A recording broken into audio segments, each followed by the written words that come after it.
नमस्कार दोस्तों, मैं हूं आपका दोस्त पवन कुमार विश्वजीत। आप सभी का स्वागत करता हूं आपके अपने YouTube चैनल पवन कुमार विश्वजीत में, जहां मिलेगी आपको फिजिकल और स्पोर्ट्स से रिलेटेड हर प्रकार की छोटी बड़ी अपडेट, और इसके साथ में आपको मिलती है फिजिकल एजुकेशन कॉम्पिटिटिव एग्जाम्स की लाइव प्रिपरेशन। तो जी हाँ, आप सभी के एग्जाम्स की प्रिपरेशन के लिए, फिजिकल एजुकेशन एग्जाम्स की प्रिपरेशन के लिए आज की live class test series number 638 में हम आपको करवाने जा रहे हैं पूरे के पूरे 100 MCQs का टेस्ट। जी हाँ, यहाँ पर इन 100 MCQs के अंदर आप अपना स्कोर चेक करें, कैसे आपके एग्जाम्स की प्रिपरेशन चल रही है। और अगर आपके एग्जाम्स की प्रिपरेशन अच्छी चल रही है सो कमेंट बॉक्स में हमें आप अपना कमेंट स्कोर कीजिएगा, और उस स्कोर से हम थोड़ा सा आपको असेस करेंगे कि आपके एग्जाम्स की प्रिपरेशन कैसे चल रही है। सो आज की लाइव क्लास सीरीज आपके TGT, PGT, BPSC, EMRS, ST, TGT, PGT, MP TET Punjab का जो आपका रहता है टेस्ट, इसके साथ में मध्य प्रदेश का या फिर यूपी एलटी ग्रेड, जो भी आप एग्जाम्स की प्रिपरेशन कर रहे हैं उन सभी एग्जाम्स से रिलेटेड आज की सीरीज में आपको पूरे के पूरे 100 एमसीक्यूज मिलेंगे। सो चैनल पर अगर आप पहली बार विजिट कर रहे हैं तो चैनल को विजिट जरूर कीजिए, और उसके बाद में आप ये कदम उठाइएगा सब्सक्राइब करने का, otherwise no need to subscribe us. So यहाँ पर लाइक शेयर फॉलो सब्सक्राइब एक बार जरूर कर लीजिएगा, और बेल आइकन को प्रेस करना मत भूलिएगा। अगर आप सब्सक्राइब कर रहे हैं तो सब्सक्राइब करने के बाद में बेल आइकन को प्रेस करने के बाद में आपको मिल जाएगा वीडियो का लाइव नोटिफिकेशन। सो आज की लाइव क्लास सीरीज के अंदर क्वेश्चंस पेपर को सोल्व करने के लिए आप पेन और पेपर अपने पास में जरूर रखिएगा। 100 क्वेश्चंस रहेंगे, जो भी आप जैसे भी अपना स्कोर नोट करना चाहते हैं उसको नोट करते चलिएगा। सो चलिए शुरुआत करते हैं आज के पहले प्रश्न की। जी हाँ, 81 नंबर सीरीज से हम स्टार्ट कर रहे हैं यहाँ पर, और यहाँ पर पहला क्वेश्चन आपसे ये पूछा गया है, और भारत सरकार द्वारा वर्ष 1953 में स्वीकृत निम्नलिखित में से कौन सी पहली कोचिंग योजना है। 4 ऑप्शंस आपकी स्क्रीन पर ये रहे। चलिए जी, फटाफट से यहाँ पर अपने इन क्वेश्चंस पेपर को सोल्व कीजिएगा, और जो भी आपको लगता है राइट उस राइट को आप क्लिक कर लीजिएगा। ज़्यादा टाइम बिल्कुल भी नहीं दूंगा, क्योंकि थोड़ा बहुत मैं इनको एक्सप्लेन करने की भी कोशिश करूंगा। सो यहाँ पर 1953 के अंदर राजकुमारी अमृत कौर कोचिंग जो स्कीम है ये आपकी चलाई गई थी, और इस कोचिंग स्कीम के अंदर 75,000 जो रुपीज़ की जो राशि है उसको मंजूर किया गया था, और सितंबर 1953 के अंदर इसकी शुरुआत की गई थी। याद रखना भाई, आपको काफ़ी यहाँ पर इंपॉर्टेंट रहने वाला है। और पहले जो 4 वर्ष थे यहाँ पर 1953, 1954, 1955, 1956, इनमें यहाँ पर ये कह सकते हैं इस दौरान है कि कौन कौन से यहाँ पर अगर गेम्स आपसे पूछ लिया जाए तो एथलेटिक्स है, हॉकी है, टेबल टेनिस, और इसके अलावा भी कुछ ऐसे गेम्स थे जिनके अंदर कोई भी एक फॉरेनर कोच और 4 भारतीय कोचों की सहायता ली गई थी। आई होप कि इतनी जानकारी आपके लिए यहाँ पर इंपॉर्टेंट हो जाएगी। सो नेक्स्ट क्वेश्चन आपकी स्क्रीन पर। क्वेश्चन में पूछा गया कि जर्मनी के महान शारीरिक शिक्षाविद जॉन बर्नार्ड बेस्डो ने जिस स्कूल की स्थापना की थी उसका नाम क्या था। 4 ऑप्शंस आपकी स्क्रीन पर मौजूद हैं। और अगर आप कहते हैं क्वेश्चंस को थोड़ा सा अगर मैं जी हाँ, आई होप कि इतना आपके लिए बहुत अच्छा विजिबल रहेगा। ठीक है, चलिए जी, 4 ऑप्शंस आपकी स्क्रीन पर हैं, और राइट ऑप्शन आपको चूज करना है। सो राइट ऑप्शन है यहाँ पर, इसका नाम था फिलेंथ्रोपिनम। जो फिलेंथ्रोपिनम थी ये एक तरह से कह सकते हैं कि जो शारीरिक शिक्षा थी जर्मनी के अंदर उसमें आधुनिक मॉडर्न फिजिकल एजुकेशन का इनको पितामह कहा जाता है। इन्होंने फिलेंथ्रोपिनम की जो स्थापना की थी सन 1774 में डेशु नामक स्थान पर इन्होंने एक कह सकते हैं कि फिजिकल एजुकेशन के लिए एक पाठशाला खोली थी जिसको नाम दिया गया था फिलेंथ्रोपिनम। ठीक है भाई, और कह सकते हैं कि यहाँ पर इसके अंदर जो पहले फिजिकल एजुकेशन टीचर थे उसका नाम भी कई बार आपसे पूछ लिया जाएगा, तो नाम मैं बता देता हूं। तो नाम है जॉन साइमन। क्या नाम है भाई? जॉन साइमन उसका नाम है। और भाई सीरीज आपकी आज की मैं बहुत इंपॉर्टेंट कोशिश कर रहा हूं कि आपको हर एक चीज मैं आपको करवाऊं। सो यहाँ पर जो ये टीचर थे इनका नाम था जॉन साइमन फिलेंथ्रोपिनम। ठीक है, सो यहाँ पर कह सकते हैं कि इन्हीं के नाम पर जो ये स्कूल है ये आपका चलाया गया था। नेक्स्ट क्वेश्चन है आपका स्क्रीन पर। क्वेश्चन में पूछा गया कि कर्मांकुचन क्या होता है। 4 ऑप्शंस आपकी स्क्रीन पर मौजूद हैं। किस से रिलेटेड है, कौन से बॉडी पार्ट से रिलेटेड है? ट्रेकिया से है, स्टमक से है, लीवर से है, या फिर एसोफेगस से रिलेटेड रहेगा। 4 ऑप्शंस आपकी स्क्रीन पर ये रहे। सो राइट ऑप्शन हो जाएगा यहाँ पर आइसोफेगस। जी हाँ, जो आइसोफेगस है, जो आपकी फूड पाइप जिसको आप कहते हैं, आहार नाल जिसको कहते हैं, इसी के अंदर कर्मांकुचन होता है। मतलब जो इसके अंदर आपकी कह सकते हैं कि जो आइसोफेगस है सिकुड़ती है और फिर फैलती है। तो ये एक सीक्वेंशनल फैलती है, जिससे आप जो भी खाना खाते हैं या फिर कोई भी चीज़ निकलते हैं वो सीधी आपके पेट में चली जाती है। ठीक है, और ये एक तरह से कह सकते हैं कि एक आपकी कैविटी है, मतलब एक खोखली ट्यूब की तरह से है, जिसके अंदर जो आपके खाना जाता है वो बॉल्स के रूप में जाता है। ठीक है, गोले के रूप में आपका नीचे चला जाता है आपके स्टमक के अंदर। नेक्स्ट क्वेश्चन आपकी स्क्रीन पर क्वेश्चन में पूछा गया है कि आहार में निम्नलिखित में से कौन सा तत्व अपोषक है, मींस नॉन न्यूट्रिटिव, जो ऊर्जा नहीं देता या फिर पोषक तत्व के तौर पे काम नहीं करता। चार ऑप्शन है, कैल्शियम, मिनरल्स, फास्फोरस और फाइबर। सो राइट ऑप्शन यहां पर मैं जल्दी से इसको बताना चाहूंगा। सो राइट है यहां पर फाइबर। जी हाँ, जो फाइबर है ये अपोषक है, नॉन न्यूट्रिटिव है।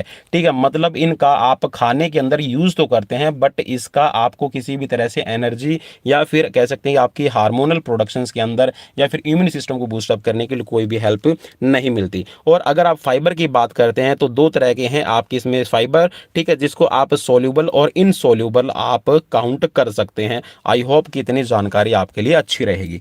नेक्स्ट क्वेश्चन आपकी स्क्रीन पर देखिए। क्वेश्चंस की भाई जानकारी तो वैसे मैं अगर बहुत दूंगा तो दो ही क्वेश्चंस 1 घंटे लग जाएगा, क्योंकि बहुत सारी चीजें आपस में रिलेट करती है। सो मैं चाहता हूं कि आपको जल्दी से जल्दी यहां पर क्वेश्चन करवाए जाएं। सो नेक्स्ट क्वेश्चन है कि मनुष्य के हृदय को एक बार धड़कने में कितना समय लगता है। चार ऑप्शन आपकी स्क्रीन पर मौजूद हैं। चलिए जी, यहां पर राइट ऑप्शन ले लेते हैं। सो राइट हो जाएगा, जो एक हार्ट बीट होती है जिसके अंदर लब और डब दोनों ही आवाज सुनते हैं, तो ये टोटल आपकी 0.8 सेकंड के अंदर कंप्लीट होती है। ठीक है, चलिए जी नेक्स्ट क्वेश्चन ले लेते हैं। और नेक्स्ट क्वेश्चन आपकी स्क्रीन पर आ गया है। क्वेश्चन है कि मस्तिष्क का भार पूरे शरीर के भाग का लगभग कितने प्रतिशत होता है। चार ऑप्शन आपकी स्क्रीन पर मौजूद हैं।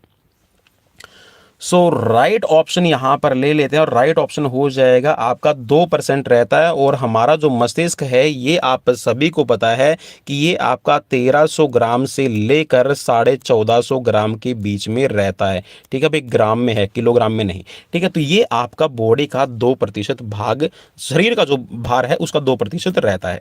नेक्स्ट क्वेश्चन आपकी स्क्रीन पर, क्वेश्चन में आपसे पूछा गया है कि डिप्थीरिया रोग का संबंध है। चलिए जी, चार ऑप्शंस आपकी स्क्रीन पर है। डिप्थीरिया रोग का संबंध किससे है। चार ऑप्शंस आपकी स्क्रीन पर मौजूद हैं। सो चलिए राइट ऑप्शन ले लेते हैं, और राइट ऑप्शन हो जाएगा ये आपके गले से रिलेटेड है, डिप्थीरिया। इसको आपने समझना है। ठीक है, कंठ जिसको आप बोलते हैं। डिप्थीरिया रोग के अंदर है गल घोटू, एक का आपने नाम जरूर सुना होगा। ठीक है, तो इस तरह का कुछ रोग होता है जिसके अंदर आप कह सकते हैं कि ये एक बैक्टीरिया से फैलने वाला इन्फेक्शन है। और ये बैक्टीरिया जो है मेनली जो आपकी बॉडी के अंदर टॉन्सिल है और जो आपकी ट्रैकिया है उसको प्रभावित करता है, जिसके अंदर संक्रमण हो जाएगा। और जो आपकी एक म्यूकस मेम्ब्रेन है उसमें आपके कह सकते हैं कि स्वेलिंग वगैरह से रिलेटेड कुछ आपका इसमें रहता है, और जिससे आपको सांस लेने में प्रॉब्लम हो जाएगी। ठीक है, नेक्स्ट क्वेश्चन की तरफ बढ़ेंगे। क्वेश्चन है आपकी स्क्रीन पर। क्वेश्चन में पूछा गया है, भाई आज की सीरीज हो सकता है मे भी थोड़ी सी लंबी हो। ठीक है, लगभग 1 घंटे के अंदर हम इन क्वेश्चन को कंप्लीट कर लेंगे, क्योंकि 100 क्वेश्चन और विद एक्सप्लेनेशन मैं आपको आज करवाने जा रहा हूं, क्योंकि आपकी बार बार डिमांड रहती है। नेक्स्ट क्वेश्चन है कि दर्शन शास्त्री जिन्हें आदर्शवाद का जन्मदाता कहा जाता है, कौन सा है। यहां पर आपको ऑप्शन में से चूज करना है, और किसका है आदर्शवाद का जन्मदाता। चलिए जी, यहां पर राइट आंसर ले लेते हैं, और राइट आंसर हो जाएगा आदर्शवाद के जो जन्मदाता माने जाते हैं ये हैं प्लेटो। और प्लेटो को ये माना गया है कि इन्होंने जो आदर्शवाद है व्यक्ति के शारीरिक, मानसिक और या फिर कह सकते हैं कि जो आपकी सोशलॉजिकल है, ठीक है, जो आपकी इमोशनल वैल्यूज हैं उनको विकसित करने का या फिर कह सकते हैं कि उनको डेवलप करने का ये प्रयास करती है। और एक तरह से ये बताया गया है कि जो आइडियलिज्म है वो सभी के लिए जरूरी है, मनुष्य के विकास के लिए जरूरी है। नेक्स्ट क्वेश्चन है स्क्रीन पर। क्वेश्चन में आपसे पूछा गया है एक डेफिनेशन से रिलेटेड क्वेश्चन। चलिए जी, यहां पर क्वेश्चंस में आपसे पूछा गया कि मानव के व्यवहार तथा संबंधों का अध्ययन करने का मनोविज्ञान है। ठीक है, तो ये परिभाषा किसने दी है। चार ऑप्शंस आपकी स्क्रीन पर मौजूद है। सो देखिए भाई, परिभाषाएं हैं, डेफिनेशंस है, ये तो कोई ना कोई आपको ट्रिक बनानी पड़ेगी, और मैं कोशिश करूंगा कि आप सभी के लिए साइकोलॉजिकल जितनी भी हमारी ये डेफिनेशंस है फिजिकल एजुकेशन से रिलेटेड, इनके लिए कोई ना कोई एक ऐसी ट्रिक बनाऊं जो आपके लिए ईजी रहे। ठीक है, तो यहाँ पर राइट ऑप्शन ले लेते हैं, राइट ऑप्शन है यहाँ पर ये क्रो एंड क्रो की डेफिनेशन है, ऑप्शन डी राइट रहेगा।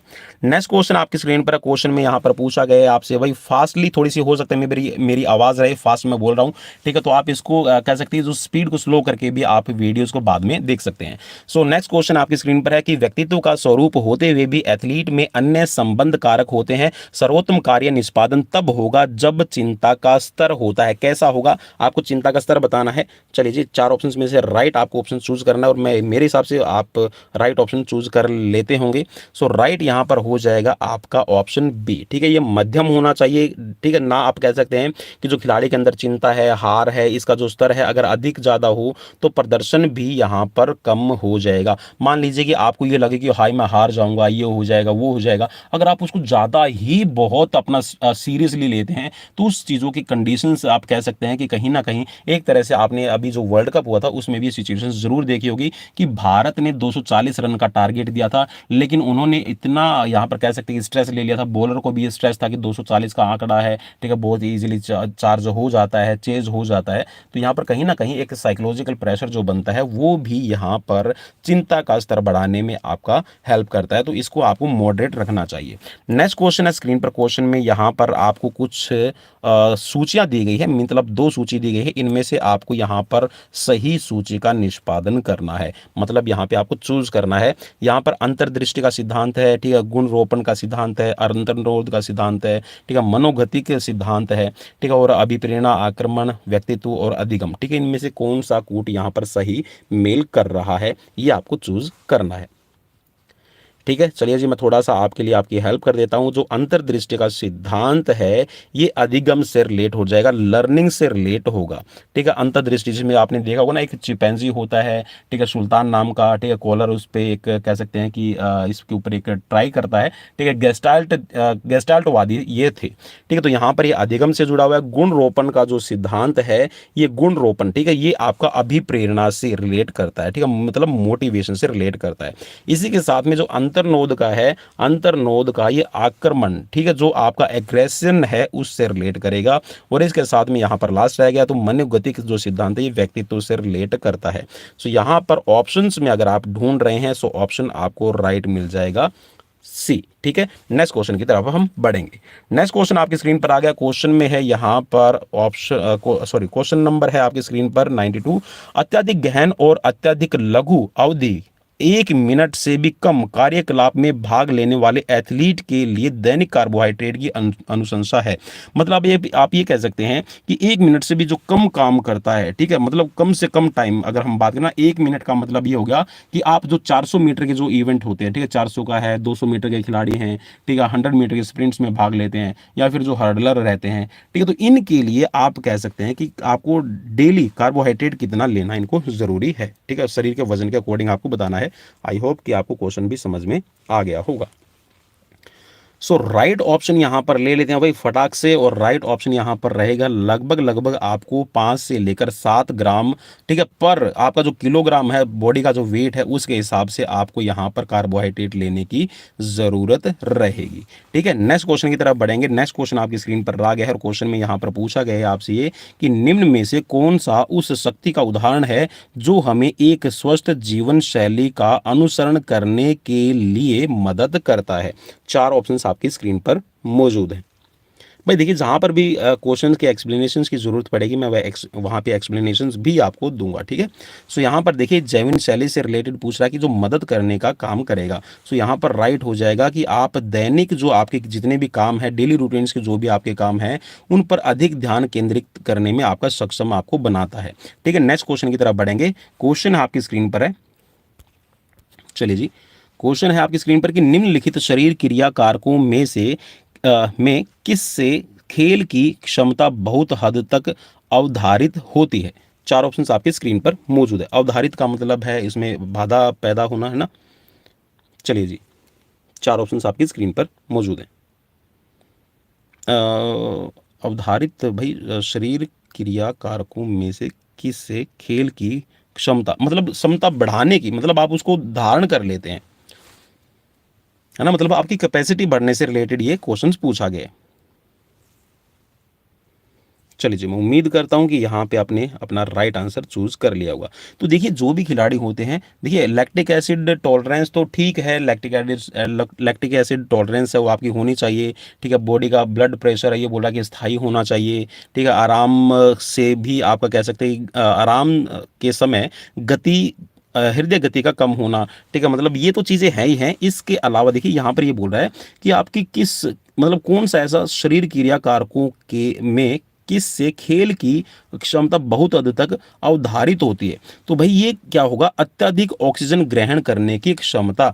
मींस यहाँ पर कह सकते हैं कि आपकी बॉडी के अंदर जो मेनली आपका बॉडी का सिस्टम क्या करता है, एक टोटल लंग कैपेसिटी आपने नाम जरूर सुना होगा, ठीक है। टोटल रेजिडुअल वॉल्यूम आपने नाम सुना होगा, ठीक है। टाइडल कैपेसिटी सुना होगा, वाइटल कैपेसिटी सुना होगा, जो आपके रेस्पिरेटरी सिस्टम से रिलेट करते हैं। इसका मतलब ये हुआ कि जितने आपकी बॉडी के अंदर नंबर ऑफ माइटोकॉन्ड्रिया होते हैं, उनको एनर्जी बनाने के लिए, एनर्जी का प्रोडक्शन करने के लिए, देखिए माइटोकॉन्ड्रिया को हम पावर हाउस ऑफ सेल बोलते हैं, तो उसको एनर्जी का प्रोडक्शन करने के लिए चाहिए क्या होता है, मेनली उसको चाहिए होती है O2, ऑक्सीजन। अब ऑक्सीजन आपका हीमोग्लोबिन अगर आपकी बॉडी के अंदर अच्छा है, कैरी करता है, तो वो ऑटोमेटिकली, देखिए आप जब ऑक्सीजन की सप्लाई आपके पास में पहुंचेगी, बॉडी के अंदर पहुंचेगी, तो आपकी लैक्टिक एसिड टॉलरेंस पावर है वो ऑटोमेटिकली ऑब्वियसली बढ़ जाएगी। तो इसका मतलब ये हुआ कि हमारी जो आपकी बॉडी के अंदर ऑक्सीजन को ग्रहण करने की या फिर ऑक्सीजन इनटेक की जो कैपेसिटी है वो अच्छी होनी जरूरी है।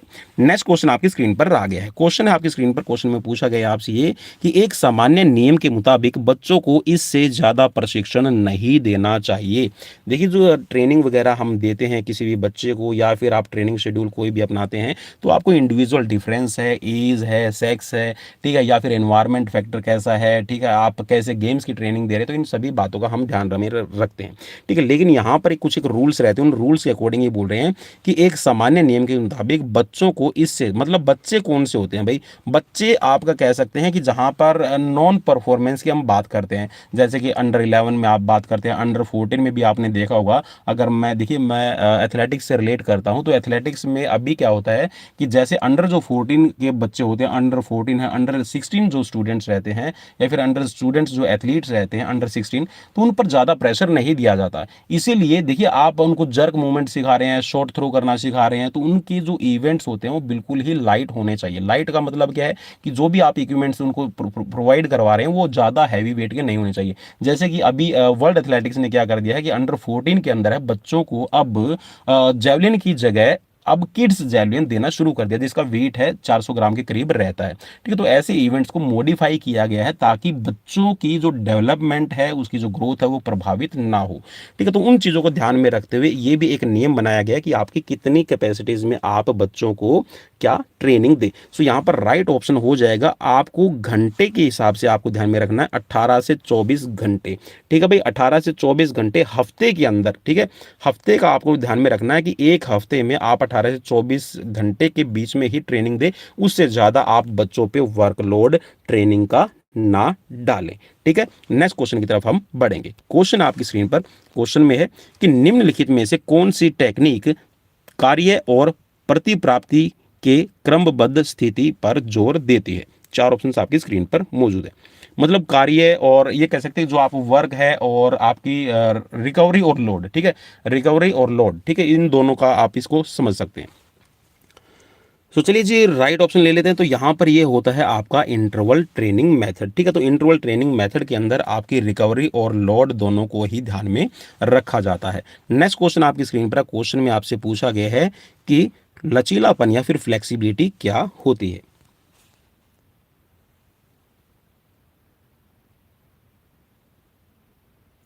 चलिए जी राइट ऑप्शन ले लेते हैं, और राइट ऑप्शन है यहाँ पर, देखिए जो आपकी बॉडी के अंदर लचीलापन है ये एक्चुअल में आपकी गतिशीलता, ठीक है भाई, जो आपकी मूवमेंट्स है उससे रिलेट आपके लचीलापन आपको यहाँ पर रखेगा। अब मेनली हमारी बॉडी के अंदर होता क्या है, हमारी बॉडी में जब हम कोई भी काम करते हैं तो हमारी बॉडी की जो मसल्स है वो कुछ इस तरह से परफॉर्म करती है कि एक मसल एगोनिस्ट है तो दूसरी मसल्स एंटागोनिस्ट का काम करती है। और जो फ्लेक्सिबिलिटी है एक्चुअल में ये आपकी रेंज ऑफ जॉइंट्स रहती है। अब रेंज ऑफ जॉइंट्स मतलब या फिर कह सकते हैं रेंज ऑफ मूवमेंट्स है, ये आपका डिपेंड करता है आपके स्ट्रक्चर ऑफ जॉइंट्स पे। और मसल्स का भी स्ट्रक्चर कैसा है, मसल्स वहाँ पे कौन सी है, ठीक है, एगोनिस्ट आप काम ज़्यादा कर रहे हैं या फिर एंटागोनिस्ट मसल्स काम ज़्यादा कर रही है, तो उसी से आपका जो फ्लेक्सिबिलिटी है वो निर्धारित होती है, ठीक है। सो ऑप्शन यहाँ पर राइट हो जाएगा ए। देखिए जितनी अच्छी आपकी फ्लेक्सिबिलिटी होगी उतना ही आप डायनेमिक मूवमेंट कर पाएंगे। डायनेमिक का मतलब होता है जिसके अंदर गतिशीलता हो, ठीक है भाई। आई होप कि क्वेश्चन आपको समझ में आ गया होगा।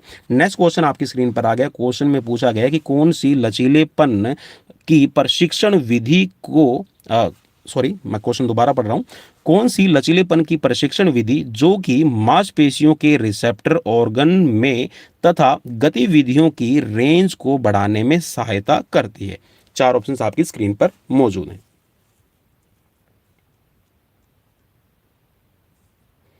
चलिए जी, उम्मीद करता हूँ कि आपने क्वेश्चंस को पढ़ लिया होगा और क्वेश्चंस को पढ़ने के बाद में यहाँ पे आपने अपना यहाँ पर राइट ऑप्शन चूज कर लिया होगा। तो देखिए यहाँ पर यही बात कर रहा है कि फ्लेक्सिबिलिटी को बढ़ाया जाए। सीधा सा कहने का मतलब ये है कि जो भी आप मूवमेंट्स कर रहे हैं उसके अंदर आप अपनी रेंज ऑफ मूवमेंट्स को बढ़ा लें, लचीलापन है फ्लेक्सिबिलिटी को बढ़ा लें। सो फ्लेक्सिबिलिटी को बढ़ाने के लिए जो एक मेथड यूज़ किया जाता है ये होता है PNF, ठीक है। PNF को आप क्या बोलते हैं, प्रोप्रियोसेप्टिव न्यूरोमस्कुलर फैसिलिटेशन, ठीक है। इसको PNF भी शॉर्ट फॉर्म में हम बोलते हैं। सो राइट ऑप्शन हो जाएगा आपका ऑप्शन सी, ठीक है भाई। इसको PNF भी बोला जाता है, इसको ध्यान में रखिएगा शॉर्ट फॉर्म में हम। और ये मेनली आपका जो मेथड है ये इसलिए यूज किया जाता है कि आपकी बॉडी के अंदर जो फ्लेक्सिबिलिटी उसको बढ़ाया जाए, ठीक है। नेक्स्ट क्वेश्चन आपकी स्क्रीन पर आ गया है। क्वेश्चन है आपकी स्क्रीन पर, चलिए थोड़ा सा मैं साइड में कर लेता हूँ, है ना, ऐसे।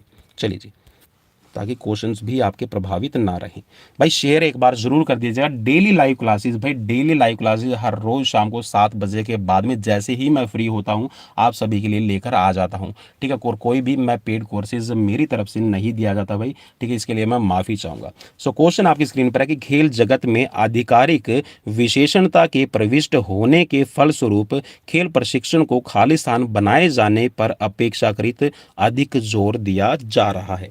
आई होप कि आप साथ के साथ में क्वेश्चन पढ़ रहे होंगे और टिक मार्क भी कर रहे होंगे। सो राइट ऑप्शन ले लेते हैं। तो राइट ऑप्शन यहाँ पर क्या है, ये एक जो मेथड आप कह सकते हैं, तो ये क्या है, खेल परख जो आपका कह सकते हैं कि इस पर ध्यान दिया जा रहा है। और यहाँ पर खेल जगत के अंदर या फिर कह सकते हैं कि उनको ध्यान में रखने के लिए जो खेल प्रशिक्षण है उसको खेल परख बनाया गया, मतलब उसका इवेल्युएशन किया जाता है।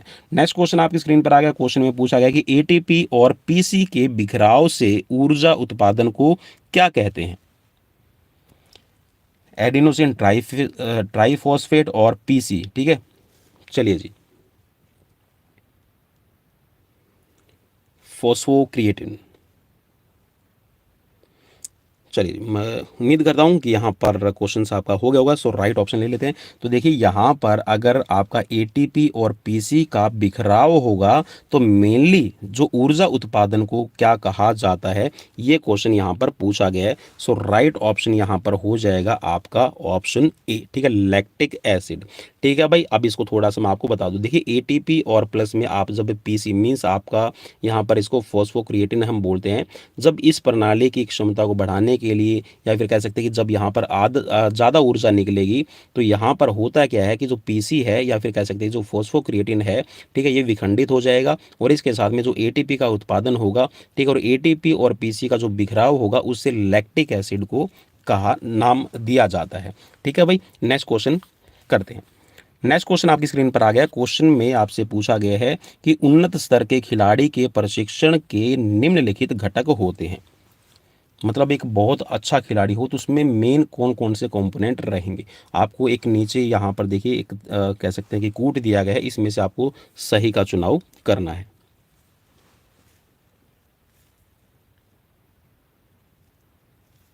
चलिए जी, मैं उम्मीद करता हूँ कि यहाँ पे आपने अपना राइट आंसर चूज कर लिया होगा। सो राइट हो जाएगा यहाँ पे ऑप्शन बी। और ऑप्शन बी के अकॉर्डिंग आपको क्या मिल रही है, दो चीज़ें यहाँ पर मेन होगी। तो देखिए एक तो यहाँ पर बिफोर कॉम्पिटिशन या फिर कह सकते हैं बिफोर ट्रेनिंग, उसकी प्रकृति कैसी है, उसकी नेचर कैसा है, ठीक है, और उसकी मात्रा मतलब जो ट्रेनिंग आप दे रहे हैं उसकी मतलब जो इंटेंसिटी है वो कैसी है। तो ये तो एक उन्नत स्तर का खिलाड़ी है उसको तैयार करने में, और दूसरा उसका टैलेंट कैसा है। ये दोनों ही चीज़ें यहाँ पर उसको उन्नत कह सकते हैं या फिर कह सकते हैं कि हाई प्लेयर बनाने में आपकी हेल्प करती है और हाई ट्रेनिंग देने में उसकी हेल्प करेगी, ठीक है। नेक्स्ट क्वेश्चन की तरफ बढ़ेंगे। क्वेश्चन आपका स्क्रीन पर, क्वेश्चन में पूछा गया है कि नृविज्ञानियों द्वारा समाजीकरण शब्द के स्थान पर इनमें से किस शब्द का इस्तेमाल किया जाता है।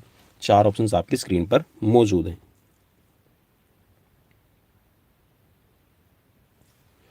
चलिए जी, राइट ऑप्शन ले लेते हैं और राइट ऑप्शन यहाँ पर हो जाएगा ऑप्शन डी।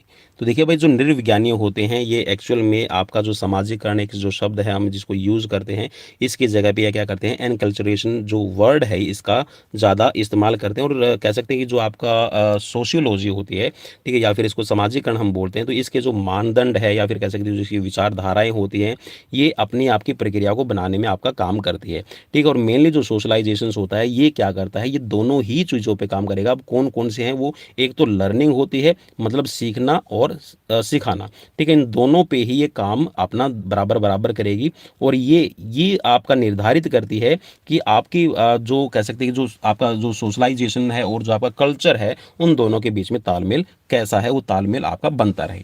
नेक्स्ट क्वेश्चन की तरफ बढ़ेंगे। क्वेश्चन है आपकी स्क्रीन पर, क्वेश्चन में पूछा गया है कि मनुष्य के समाजीकरण की प्रक्रिया में निम्नलिखित में से क्या महत्वपूर्ण घटक है। चार ऑप्शंस आपकी स्क्रीन पर मौजूद है।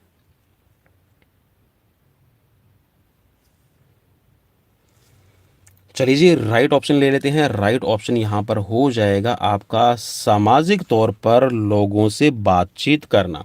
सो भाई एक चीज़ को ध्यान में रखिएगा, देखिए समाजीकरण सोशलाइजेशन कब होगा, सोसाइटी की डेवलपमेंट कब होगी, सोसाइटी की डेवलपमेंट तब होगी जब आप अपना जो कल्चर है एक पीढ़ी से दूसरी पीढ़ी के अंदर ट्रांसफ़र कर पाएंगे। और ट्रांसफ़र करने के लिए मतलब आप चाहते हैं कि हमारी जो आने वाली जनरेशन है वो अच्छी हो, तो आपको अपना कल्चर एक पीढ़ी से दूसरी पीढ़ी में पहुंचाने के लिए अपने कल्चर को स्थायित्व देना पड़ेगा, मतलब अपने कल्चर पर आपको ज़्यादा जोर देना पड़ेगा। अब इसका मैं one of the best example दे सकता हूं हमारे भारत का ही। हम ज़्यादा इंग्लिश को इंपॉर्टेंस देते हैं और ये सोचते हैं कि जिसको इंग्लिश नहीं आती वो आगे नहीं बढ़ पाएगा। तो भाई ऐसा नहीं है। इसको प्रूव करने के लिए आप खुद नासा कह सकते हैं जो स्पेस एजेंसी, और जो कह सकते हैं कि जो स्पेस के अंदर जितना भी आपका काम करते हैं, ठीक है, जितने भी आपके कह सकते हैं जो एस्ट्रोनॉट्स होते हैं उन पे जो काम करती है और जो खोज का काम करती है, वो भी यहाँ पर संस्कृत और भगवत गीता, इसके साथ में आप कह सकते हैं कि जो गीता के श्लोक हैं, इन चीज़ों को ज़्यादा महत्व देने लगी है। इवन आप कह सकते हैं, मैं अगर गलत नहीं हूँ, जहाँ तक मैंने सुना है कि नासा के जो वैज्ञानिक हैं, हम ऐसा सोचते हैं कि हम ही ज़्यादा अंधविश्वास में बिलीव करते हैं। ऐसा नहीं है भाई। देखिए मैं कल्चर की बात कर रहा हूँ, कल्चर नहीं छोड़ना चाहिए। मैंने जहाँ तक सुना है कि नासा के अंदर जब भी कोई स्पेस अभियान छेड़ा जाता है, अगर वो सक्सेसफुल हो जाए तो वहाँ पर जो उस नासा एजेंसीज के जितने भी साइंटिस्ट हैं वो पीनट्स खाते हैं, मूंगफली खाते हैं। इवन अगर स्पेस शटल कहीं पे भी छोड़ा जा रहा है तो उसके अंदर भी पीनट्स है वो भेजे जाते हैं, ठीक है। उसको एक तरह से कह सकते हैं कि उनका ये अंधविश्वास कह लीजिए, या फिर आप उसको देखिए, अंधविश्वास तो मैं नहीं कहूँगा, वो बिलीव कहूँगा। देखिए जिसमें भी आपकी आस्था होगी विश्वास भी वहीं पैदा होगा। तो ये बोल रहा है कि अगर आप अपना कल्चर है एक स्थान से दूसरे स्थान पर पहुंचाना चाहते हैं तो यहाँ पर सबसे बड़ा क्या है कि आप सामाजिक तौर पर लोगों के बीच में बातचीत करते रहें। नेक्स्ट क्वेश्चन की तरफ बढ़ेंगे भाई। आई होप कि इतना आपके लिए काफ़ी रहेगा। नेक्स्ट क्वेश्चन आपकी स्क्रीन पर, क्वेश्चन में पूछा गया है कि शारीरिक शिक्षा के अध्यापक को अधिकतम दुष्प्रभावित करने वाला कारक क्या है, मतलब उसको ज़्यादा कह सकते हैं कि नेगेटिव बनाने वाला, ठीक है, शारीरिक शिक्षा के अध्यापक को क्या है इनमें से। सरकारी नीति है, पाठ्यक्रम की अनेक रूपता है, रोजगार में अवसरों की कमी है, या फिर नेतृत्व की कमी है। भाई मुझे तो ऐसा लगता है कि सबसे पहले आप किस ऑप्शन पे क्लिक करेंगे, भाई यही बोलेंगे ना, रोजगार के अवसरों की कमी। सो भाई देखिए, मेरा मानना ये है कि आपकी जो काबिलियत है, आपका कैलिबर है, आपका पोटेंशियल है, आपकी कैपेसिटी है, उसको कभी भी एक गवर्नमेंट जॉब से आप जज नहीं कर सकते। देखिए अगर मैं बात करूं, दंगल मूवी आपने देखी होगी जिसमें गीता बबीता फोगाट है, उनको ट्रेनिंग दी जाती है, तो उनके फादर कितने एजुकेटेड थे, क्या उनके पास में गवर्नमेंट जॉब थी? अगर गवर्नमेंट जॉब थी तो आपने उस मूवी में भी देखा होगा कि अपनी बेटियों के कैरियर के लिए वो अपनी नौकरी तक को दांव पे लगा देते हैं, ठीक है, उन्होंने नौकरी छोड़ दी और उसके बाद में देखिए यहाँ पर वो कितना बढ़िया रिजल्ट लेते हैं। तो यहाँ पर धोए रोजगार के अवसरों की कमी है, आप इस पे क्लिक मत कीजिएगा। रोजगार के अवसर हैं, वो हो सकता है मे भी आपके पास में गवर्नमेंट सेक्टर में ना हो, प्राइवेट सेक्टर में आपके पास में बहुत अच्छा रोजगार हो सकता है, लेकिन उसके अकॉर्डिंग अपने आप को बनाना पड़ेगा। सो भाई इस ऑप्शन पे आपको क्लिक नहीं करना है। अब यहाँ पर क्या है कि पाठ्यक्रम की अनेक रूपता है। अनेक रूपता का मतलब यहाँ पर आपको समझना पड़ेगा, ये थोड़ा सा मैं इस पे विचार आपको देना चाहूँगा। तो देखिए यहाँ पर हमारे पास में जो कह सकते हैं जो हमारा पाठ्यक्रम है वो अनेक सब्जेक्ट से जुड़ा हुआ है, जिसके अंदर आपको फिजिक्स है, साइंस है, मैथ मैथ है, ठीक है, बायोमैकेनिक्स है, ठीक है, आपको बहुत सारी चीज़ें इसके अंदर पढ़नी पड़ती है। तो जो यहाँ पर पाठ्यक्रम की अनेक रूपता है, ये क्या करती है, शारीरिक शिक्षा के अध्यापक को अधिकतम दुष्प्रभावित करने वाला कारक माना जाता है। नेक्स्ट क्वेश्चन आपकी स्क्रीन पर रहेगा। क्वेश्चन आपकी स्क्रीन पर है कि हॉकी के मैदान में गोल पोस्टों के बीच कितनी दूरी होती है। भाई बहुत ज़्यादा इंपॉर्टेंट क्वेश्चन है, आपको ये करने ही करने हैं, ठीक है, इनको अच्छे से आप कर लीजिएगा। आपका एग्जाम मेरे हिसाब से तो यहाँ से क्वेश्चंस आपके बहुत सारे आपको फंस जाएंगे, ठीक है, फंसने का मतलब ये है कि आपके एग्जाम्स में आ जाएंगे, ठीक है भाई। क्योंकि कुछ बच्चे मुझे कमेंट करके बोलते हैं कि सर आपकी वीडियो से ना बहुत सारे क्वेश्चन फंसते हैं, मतलब ये उनका कहने का ये है कि आपकी वीडियो से बहुत सारे क्वेश्चंस हमें अच्छे हेल्प मिलती है और वो क्वेश्चंस पेपर में आते हैं। तो भाई हो सकता है मैं भी आते हूँ, मैं ज़्यादा, तो आप मुझे कमेंट करके बताएंगे तभी मुझे पता चल पाएगा कि वीडियोज अच्छी है या नहीं है। लाइक जब आप करते हैं तो मुझे एक थोड़ा सा डेटा मुझे मिल जाता है कि कितने लाइक आए हैं, किसी मतलब वीडियोज़ का मुझे एक व्यूज़ मिल जाता है, जिससे मैं भी मोटिवेट होता हूँ, ठीक है। मोटिवेशन तो देखिए हर चीज़ के लिए ज़रूरी है। सो यहाँ पे भाई राइट ऑप्शन ले लेता हूँ, ज़्यादा बात नहीं करूँगा क्योंकि फिर मुझे कुछ हमारे जो साथी है ना वो ब्लेम करना शुरू कर देते हैं, सर आप तो बात बहुत करते हैं। सो राइट हो जाएगा यहाँ पर 3.66 मीटर, ठीक है। तो भाई यहाँ पे ये गोल पोस्ट के बीच की दूरी रहेगी और मैदान की लंबाई चौड़ाई तो मेरे ख्याल में आपको पता ही होगा, ठीक है। चलिए ले लेता हूँ मैं, ठीक है, 91.40, ठीक है भाई, ये तो लेंथ रहती है। अगर मैं मीटर की बात करूँ या फिर आप इसको क्या लिख सकते हैं, 100 यार्ड्स के अंदर भी लिख सकते हैं, ठीक है। इसके साथ में जो चौड़ाई होती है ये लगभग आपकी 55 मीटर की होती है, ठीक है, 55 मीटर की, ठीक है। और अगर आप इसको यार्ड्स में कन्वर्ट करते हैं तो 60 यार्ड हो जाएगा, ठीक है भाई। ये थोड़ा सा इससे रिलेट आप ज़रूर कर लीजिएगा। चलिए जी नेक्स्ट क्वेश्चन की तरफ बढ़ेंगे। क्वेश्चन आपकी स्क्रीन पर, क्वेश्चन में पूछा गया है कि मर्डेका कप जो है यह किस खेल से संबंधित है। चलिए जी राइट ऑप्शन ले लेते हैं, और जो मर्डेका कप है ये आपका कहाँ से संबंध रखता है ये भी हम देख लेते हैं। और आई होप कि यहाँ पे आपने क्लिक कर दिया होगा। सही राइट आंसर है आपका फुटबॉल, और जो इस कप की शुरुआत है ये आपकी एसोसिएशन फुटबॉल द्वारा की गई थी। और ये जो आपका कप है भाई, आई थिंक जहाँ तक मुझे याद है 1957 में एक इंस्टीट्यूट बना था ना ग्वालियर के अंदर, कौन सा था, हाँ बिल्कुल आपने सही बताया, LNIP, ठीक है, जिसको आप Lakshmibai National College of Physical Institute कहते हैं। तो ये आपका जो LNIP है इसकी भी शुरुआत है 1957 में हुई थी, और 1957 में ही जो मर्डेका कप है इसकी शुरुआत आपकी हुई थी, ठीक है। और बहुत ज़्यादा ये फेमस कप है, उस टाइम का रहा, ठीक है, और आज भी इसकी वैल्यू बनी हुई है। नेक्स्ट क्वेश्चन की तरफ बढ़ेंगे। क्वेश्चन आपकी स्क्रीन पर है कि 2014 वर्ल्ड कप में किस खिलाड़ी को एडिडास गोल्डन बॉल पुरस्कार से सम्मानित किया गया था। अब देखिए कुछ साथी बोलेंगे कि सर क्या पुरानी हिस्ट्री में से क्वेश्चंस आते हैं, तो भाई देखिए हिस्ट्री है, फिजिकल एजुकेशन है, कभी भी चेंज नहीं होगी। अगर आप BPSC एग्जाम्स की तैयारी कर रहे हैं तो भी आपके लिए ओलंपिक चेंज नहीं होने वाला, फुटबॉल चेंज नहीं होने वाला, फुटबॉल की हिस्ट्री चेंज नहीं होने वाली, ठीक है। तो भाई हर एक सीरीज़ के अंदर आपकी ये क्वेश्चन हेल्प करेंगे, आपकी हर एक एग्जाम्स में आपकी हेल्प करते हैं, वो चाहे किसी भी तरह के आपके एग्जाम आप अटेंड कर रहे हो, ठीक है। कई बार होता है कि सीजनली जो, जैसे कि अभी स्टेट का एग्जाम आ गया है, BPSC का भी एग्जाम है, इसके साथ में AMRS का भी एग्जाम है, ठीक है। तो इसीलिए मैं कई बार क्या करता हूँ कि थंबनेल पे लिख देता हूँ कि ये सीरीज है, इसके लिए आपकी इंपॉर्टेंट है। अदरवाइज तो हर एक सीरीज आपके हर एक एग्जाम्स में आपकी हेल्प करेगी। तो एक बार जरूर देख लिया कीजिए अगर आपको अच्छी लगती है तो। राइट ऑप्शन यहाँ पर हो जाएगा आपका ऑप्शन डी, ठीक है। लियोनल मेसी इनको कहा जाता है, ठीक है भाई। लियोनल मेसी को मिला था आपका एडिडास गोल्डन बॉल पुरस्कार, ठीक है। नेक्स्ट क्वेश्चन, और ये भाई लियोनल मेसी अर्जेंटीना के खिलाड़ी हैं। नेक्स्ट क्वेश्चन आपकी स्क्रीन पर, क्वेश्चन में आपसे पूछा गया है कि किस देश में फुटबॉल को दिसिचू कहा जाता है। दिसिचू, चलिए जी ये तो मेरे ख्याल में आपने ज़रूर सुना होगा ना, अगर नहीं सुना तो मैं बता देता हूँ। जी हाँ, मेड इन चाइना जिसको हम बोलते हैं ना, चाइना का माल है भाई। सो ये चीन में दिसिचू फुटबॉल को कहा जाता है। और भाई जहाँ तक मुझे याद है लगभग ये 300 इसमें बिफोर क्राइस्ट का मतलब होता है ईसा पूर्व, है ना, ईसा पूर्व, ठीक है। मैं लिख देता हूँ भाई ईसा पूर्व, ठीक है, 300 ईसा पूर्व से और ये 500 ईस्वी तक आपका चला था, ठीक है। ये और इसको ना सूचू के नाम से, दिसिचू के नाम से इसमें कई बार है यहाँ पर बोला जाता है। ठीक है। और जो सूचू का अर्थ यहाँ पर होता है वो मैं आपको बता दूं, सूचू का अर्थ होता है, वैसे आप क्या बोलते हैं कि किसी चीज, किसी गेंद को मारना, ठीक है, या फिर किसी बॉल को जो मारते हैं ना, बॉल को हिट करना,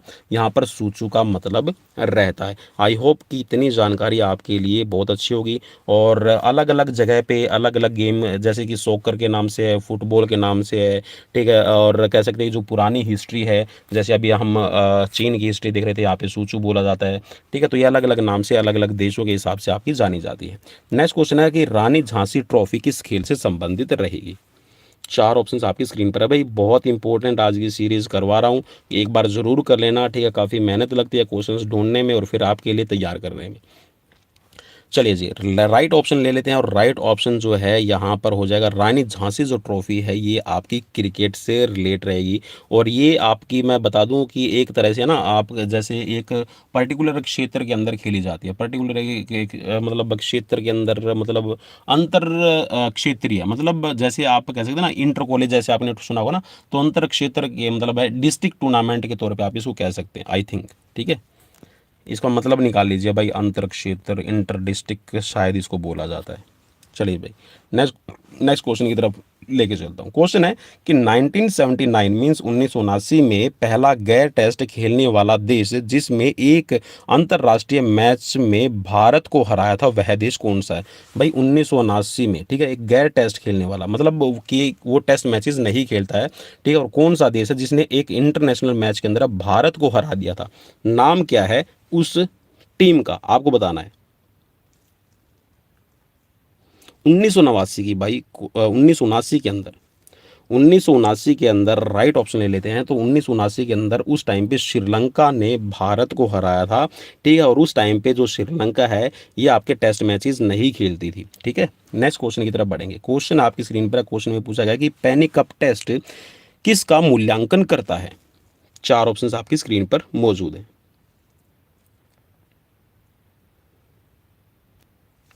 चलिए जी, राइट ऑप्शन ले लेते हैं। और राइट ऑप्शन ये हो जाएगा यहाँ पर इसमें कोऑर्डिनेशन, तालमेल जिसको आप बोलते हैं, सामंजस्य जिसको आप बोलते हैं। तो ये प्लेयर की जो एबिलिटी होती है उसको आपका चेक करने के लिए आपका टेस्ट लिया जाता है। और इसके अंदर मेनली जो है ना आपके चार टेस्ट आइटम लिए जाते हैं, जिसके अंदर स्पीड ड्रिबल है, ठीक है, वॉल बाउंस है, और ड्रिबल शॉल आपका इसमें, ठीक है, ड्रिबल शॉट, और इसके साथ में आपका पैनिक अप टेस्ट। इसके अंदर ये चार आपके लिए जाते हैं। और जो पैनिक अप जो इसका नाम है ना, ये क्या करता है एक्चुअल में, इवैल्यूएशन करता है। और इस टेस्ट को बनाया गया था 1940 क्या बोल गया, हाँ 1947, ठीक है, 1947 में। ठीक है। इसको आप ऐसे याद कर सकते हैं, 15 अगस्त 1947 है ना, 1947 में भारत आज़ाद हुआ था। और 1947 में ही एक पेन वाला कप दिया गया था। ठीक है। पेन और कप के साथ में टेस्ट हुआ। ठीक है। कुछ इस तरह से आप अपनी ट्रिक बनाया कीजिए, ठीक है, ताकि आपको भी हेल्प मिलती रहे और आप दूसरों को भी साझा कर सकते हैं। नेक्स्ट क्वेश्चन है, हैंडबॉल गोल की ऊंचाई और चौड़ाई क्रमशः कितनी होती है, मतलब गोल पोस्ट। ठीक है। हैंडबॉल गोल पोस्ट की ऊंचाई और चौड़ाई आपको बतानी है। चार ऑप्शंस आपकी स्क्रीन पर मौजूद है।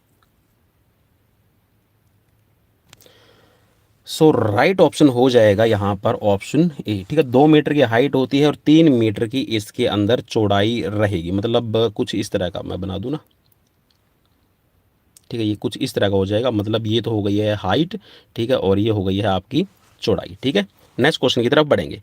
क्वेश्चन है आपकी स्क्रीन पर हैंडबॉल से रिलेटेड, हैंडबॉल से मिलते जुलते खेल का प्राचीन नाम क्या है। चलिए जी, चार ऑप्शंस आपकी स्क्रीन पर है।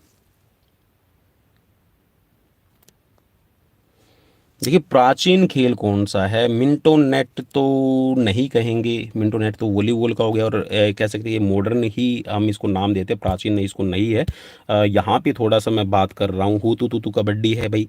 ठीक है। और belt battle door, battle door को आप क्या बोलते हैं, बैटल डोर शायद ये आपका रग्बी जैसा ही कोई बैटल डोर शायद उसी को बोला जाता है। तो यहाँ पर जो राइट ऑप्शन हो जाएगा ये आपका ऑप्शन हो जाएगा राइट, हॉर्स पल्टन। ठीक है। हॉर्स पल्टन आपका जो है ये आपका कभी मैं अगर बात करूँ ना, तो ये आपका मतलब आप एशियंट ओलंपिक्स में उस टाइम पे आप चले जाइए। ठीक है। होमर काल में शायद ये खेला जाता होगा। ठीक है। हाँ, होमर काल के अंदर आपका खेला जाता था। ठीक है। होमर काल की इसको बोलते हैं आप, होमर होमर काल उसी को बोलते हैं ना जिसमें इलियड और ओडिसी जो दो मतलब एपिक मतलब ये काव्य लिखे गए थे, काव्य ग्रंथ इसको कहते हैं, इलियड और ओडिसी होमर ने ही लिखे थे, ठीक है, इलियड और ओडिसी, और जिनकी तुलना है महाभारत और उसके साथ में रामायण के साथ में इनकी तुलना की जाती है, ठीक है भाई। तो इसको आपने याद रखना है। और इसके अंदर ना मतलब जो गेम जो आपका खेला जाता था, इसके अंदर आप कह सकते हैं कि जो लोग हैं ना वो हैंडबॉल की तरह, जैसे आप बॉल खेलते हैं ना, तो ठीक इसी तरह का कुछ ये आपका गेम है उस टाइम पे खेला जाता था। और इसमें ना बॉल को कैच करना होता था, ठीक है, मतलब एक बॉल दूसरे को पास देती, दूसरा तीसरे को पास देता है, और फिर एक पर्टिकुलर प्लेस पे उसका अपना गोल जैसे हम करते हैं ना, तो ठीक वैसा ही आपका खेला जाता था, ठीक है। नेक्स्ट क्वेश्चन की तरफ बढ़ेंगे। क्वेश्चन है आपकी स्क्रीन पर, क्वेश्चन में यहाँ पर पूछा गया है कि 1958 में विश्व एमेच्योर बिलियर्ड्स चैंपियनशिप जीतने वाला पहला भारतीय खिलाड़ी कौन बना। वर्ल्ड एमेच्योर बिलियर्ड्स चैंपियनशिप, ठीक है, 1958 में जीतने वाला पहला भारतीय खिलाड़ी कौन है। चलिए जी, 4 ऑप्शंस आपकी स्क्रीन पर मौजूद हैं। सो राइट ऑप्शन यहाँ पर ले लेते हैं, और राइट ऑप्शन यहाँ पर हो जाएगा आपकी स्क्रीन पर, राइट है विल्सन जोन्स, ठीक है। सो विल्सन जोन्स ने भाई 1958 के अंदर, ठीक है, और अगर आपसे भाई इसका पूरा नाम पूछ लिया जाए तो क्या होगा, जी हाँ, कुछ इस तरह का फेस बन जाएगा ना, अरे सर जी नहीं आता। सो भाई पूरा नाम इनका, अगर मैं गलत नहीं हूँ तो इनको विल्सन, हाँ, विल्सन लियोनेल गार्टोन जोन्स, ठीक है, इनका कुछ इस तरह का पूरा नाम था, विलियन जोन्स गार्टोन, हाँ, विलियन विल्सन, हाँ, विल्सन लियोनेल गार्टोन जोन्स, ठीक है, और 1958 में ये इन्होंने जीता था भाई, ठीक है। और इसके साथ में भाई आपको बता दूं कि इनको है ना द्रोणाचार्य पुरस्कार और पद्मश्री पुरस्कार से भी नवाजा गया था, ठीक है, इनको याद रखना भाई। आई थिंक मैं अगर गलत नहीं हूँ तो 1965 में शायद भाई, ठीक है, एक बार जरूर चेक कर लूँगा मैं, ठीक है। नेक्स्ट क्वेश्चन की तरफ बढ़ेंगे। नेक्स्ट क्वेश्चन है कि खो खो के खेल में कितने खिलाड़ी होते हैं। तो भाई ये क्वेश्चन थोड़ा सा पुराना है, इसमें ऑप्शंस नहीं मिल रहे हैं, और मैं आपको बता दूंगा अभी, ठीक है। तो यहाँ पर आपको इसके एक्सप्लेनेशंस देनी ज़रूरी हो जाएगी। तो देखिए वैसे तो यहाँ पर आप क्या बोलते हैं कि इसके अंदर है आपके 12 खिलाड़ी खेलते हैं ना, मतलब 12 खिलाड़ी होते हैं, लेकिन भाई अभी याद रखिएगा इसके अंदर टोटल है 15 खिलाड़ी होते हैं, ठीक है। 15 खिलाड़ियों के साथ में एक आपका कोच जा सकता है, एक टीम मैनेजर जा सकता है, और एक जैसे कि आप फिजियोथेरेपिस्ट वगैरह है तो इनके साथ में रख सकते हैं। तो टोटल आप इसके 3 कर लीजिएगा, ठीक है। हालांकि कई साथी बोलते हैं कि सर ये गलत है, ऐसा नहीं है, 12 ही प्लेयर हैं। तो भाई एक बार है ना आप लेटेस्ट रूल जो है वो ज़रूर चेक कर लीजिएगा, और लेटेस्ट रूल जो है अभी इसके रिसेंटली 2022 में ये रूल बन चुका है कि 12 खिलाड़ियों की जगह है आपके 15 खिलाड़ी होंगे, एक टीम कोच, एक टीम मैनेजर और एक फिजियोथेरेपिस्ट, मतलब आप टीम के अंदर रख सकते हैं अगर कोई भी नेशनल टूर्नामेंट है या फिर आप इंटरनेशनल मैचेस आप खेल रहे हैं तो, ठीक है। तो भाई इसको आप एक बार जरूर वेरीफाई जरूर कर लीजिएगा, और वीडियो इससे रिलेटेड मैंने आपकी डाल रखी, तो आप ना एक हिंदी में टाइप कर लीजिएगा कि खो खो खेल के नए नियम, ठीक है। तो वहाँ पे आपको शायद वो मेरे वाली जो वीडियोज़ है वो निकल के सामने आपके आ जाए, तो यूट्यूब पे आप उसको सर्च कर लीजिएगा, अदरवाइज मैं लिंक डिस्क्रिप्शन में आपको दे दूंगा। नेक्स्ट क्वेश्चन है आपका स्क्रीन पर कि महाराजा पितपुरम कप किस खेल से संबंधित है। चलिए जी, राइट ऑप्शन यहाँ पर ले लेते हैं, ज़्यादा इसमें टाइम नहीं लगेगा क्वेश्चंस में, तो यहाँ पर तो हमें पूछना ही है। सो राइट हो जाएगा जो महाराजा पितपुरम है ये आपका टेबल टेनिस से रिलेट रहेगा। नेक्स्ट क्वेश्चन आपकी स्क्रीन पर, क्वेश्चन में यहाँ पर पूछा गया है कि बैडमिंटन खेल में कौन सा नियम लागू है। बैडमिंटन खेल के अंदर है नया नियम, कौन सा नियम लागू है इनमें से आपको ढूंढना है। सो राइट हो जाएगा यहाँ पर डबल्स मैच में टीम एक सर्विस करती है, ठीक है। सो ऑप्शन ए यहाँ पर राइट हो जाएगा, ठीक है भाई, आपको याद रखना है ऑप्शन ए राइट रहेगा। सो नेक्स्ट क्वेश्चन यहाँ पर ले लेते हैं, और क्वेश्चन आपकी स्क्रीन पर आ गया है। क्वेश्चन में यहाँ पर पूछा गया है आपसे ये कि वॉलीबॉल के इंडोर खेल परिसर की छत की ऊंचाई ऊंचाई FIVB जो फुटबॉल की आपकी इंटरनेशनल एक कह सकते हैं कि फेडरेशन है, इसके नियम अनुसार किसी भी अंतर्राष्ट्रीय खेल प्रतियोगिता में होती है। तो कितनी छत की ऊंचाई होनी चाहिए इंडोर वॉलीबॉल के लिए, ठीक है, आपको यहाँ पर याद रखना है FIVB, ठीक है, इसको शॉर्ट फॉर्म में हम बोलते हैं, आपको इसका बताना है। सो चलिए जी, यहाँ पर इसकी गाइडलाइन के अकॉर्डिंग अगर आपसे क्वेश्चन पूछ लिया गया है तो आपको याद रखना है कि 12.5 मीटर है वो छत की हाइट होनी ज़रूरी है, ठीक है, तभी आप वॉलीबॉल का मैच वहाँ पे ऑर्गेनाइज कर सकते हैं। नेक्स्ट क्वेश्चन आपकी स्क्रीन पर क्वेश्चन में पूछा गया है कि मुक्केबाजी बॉक्सिंग के अंदर प्रयोग किए जाने वाले दस्ताने ग्लव्स का भार कितना रहता है। ये क्वेश्चन भाई जहाँ तक मुझे याद है मैं भी कई बार फेस कर चुका हूँ, ठीक है। मुझे ना एक्चुअल में इसका औंस में ध्यान में नहीं रहता, लेकिन औंस से रिलेटेड अभी क्वेश्चन आ गया है तो भाई मैंने इसका राइट आंसर ढूंढ लिया था, ठीक है, आप सभी के लिए।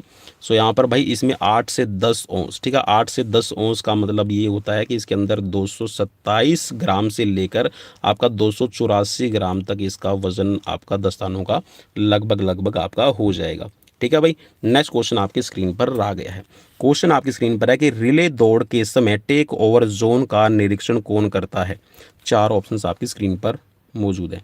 तो देखिए आपने देखा होगा ना, कोई लाइन आपकी ऐसे है, ठीक है, ये आपका यहाँ पर एक रिले का एक्सचेंज जोन बना दिया गया है, ठीक है। जो टेक ओवर जोन का मतलब होता है ना, जहाँ पे रिले आपकी रिले के अंदर जो खिलाड़ी है वो अपनी बैटन को एक्सचेंज करता है, तो वहाँ पे ये कौन ध्यान में रखता है कि ये जो यहाँ पर अभी टेक ओवर जोन है इसमें रेफरी है, अंपायर है या फिर जज है या फिर लाइनमैन है जो यहाँ पर एक्सचेंज जोन को ऑब्जर्व करेगा, वो कौन है आपको बताना है। सो राइट ऑप्शन यहाँ पर हो जाएगा, देखिए यहाँ पर लाइनमैन नहीं होता, आपको ध्यान में रखना है भाई, लाइनमैन नहीं होता, ना जज होता है, ना रेफरी होता है। आप जो एथलेटिक्स के अंदर जो ट्रैक एंड फील्ड के इवेंट होते हैं उसमें ये ध्यान में रखना कि जो आपके ट्रैक पे जो ड्यूटी करते हैं उनको ट्रैक अंपायर कहा जाता है, ठीक है। तो track umpire it's a responsible to observe the take over zone. Next question आपकी स्क्रीन पर मौजूद है और ये भी एथलेटिक्स से रिलेटेड आपके लिए आ गया है। क्वेश्चन है कि एथलेटिक्स में सिंथेटिक ट्रैक का प्रयोग पहली बार कब किया गया था। 4 ऑप्शंस आपकी स्क्रीन पर मौजूद हैं। और चलिए जी, राइट ऑप्शन यहाँ पर ले लेते हैं। राइट ऑप्शन आपकी स्क्रीन पर आ गया है। चलिए जी, यहाँ पर है 1968 मैक्सिको ओलंपिक, और ये आपका 19वां ओलंपिक था भाई। कौन सा था? 19वां ओलंपिक था।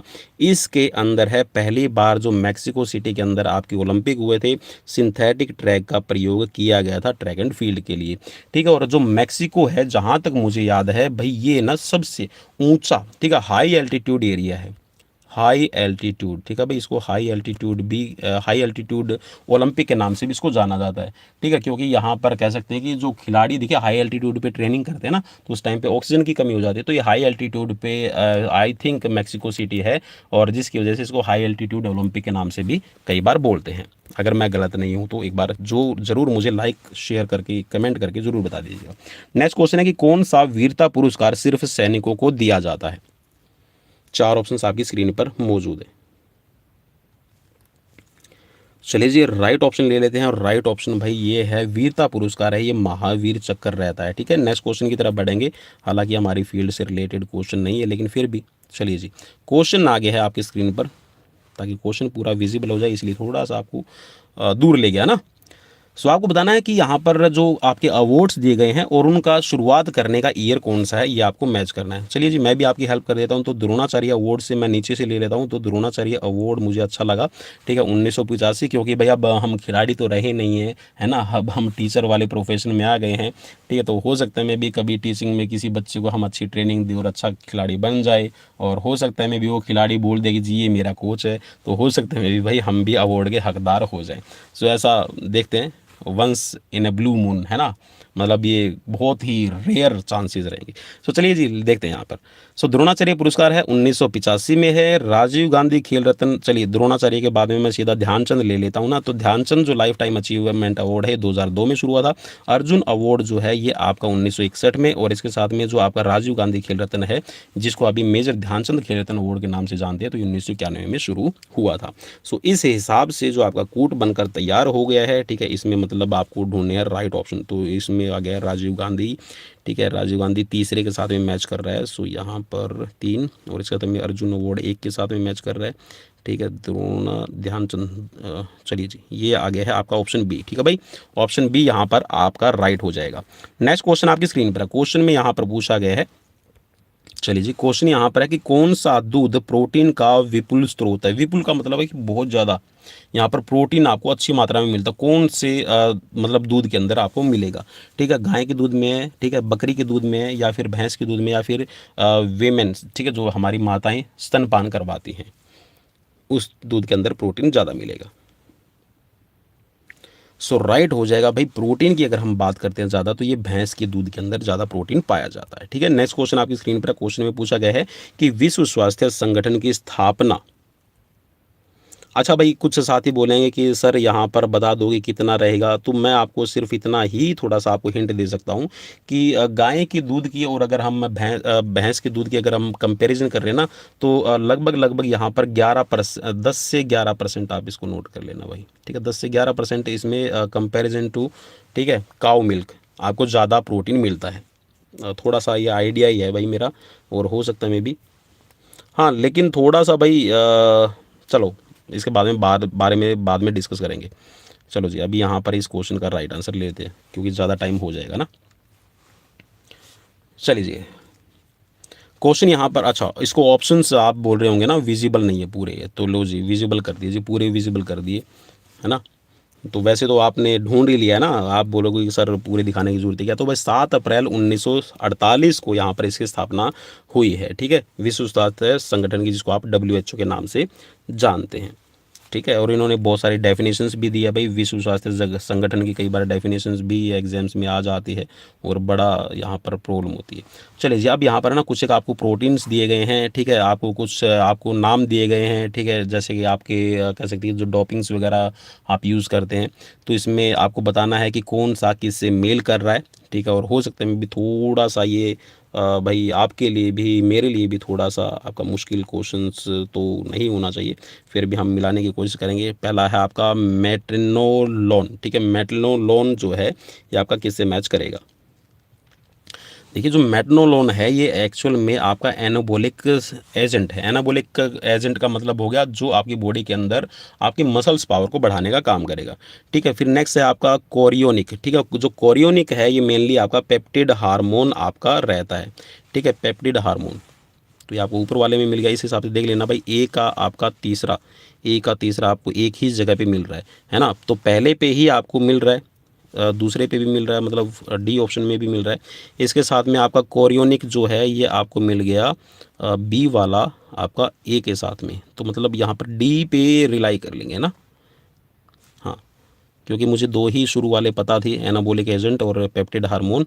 और इसके साथ में भाई अभी देख लेते हैं यहाँ पर, तो कूट में आपका दिया गया यहाँ पर जो आपका